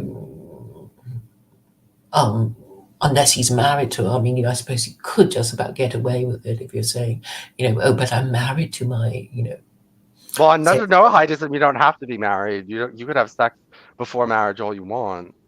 Well, I'm sure that would fall under the category of sexual immorality. It wouldn't be against the law. Well, if they are, If sexual immorality is against the law, then it would be against the law. It just depends on how No, it is. under Noahidism, it wouldn't be against the law. You would make that a law against the law under secular Well, because I would Quranism. be going by the Quran. But the secular Noahidism wouldn't make it illegal, and that's one of our It's big 415 and big selling 416. points. We're going to have posters up of women getting fucked in their ass and convert to secular Noahidism. Well, I just don't think you'll be taken seriously if you go about things in that way. I think that people would be much more interested in our sexual values than yours. Oh, we'll see. We'll see. All right, Vincent. We will see what you come up with. Yeah, I think we will. Okay.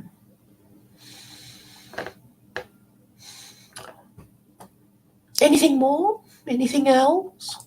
No, that's a good time because I'm going to go get my lunch now. All right, then.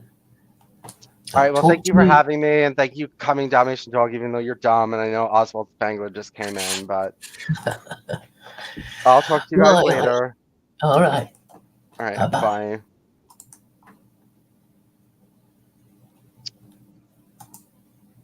Come on, how do I do this?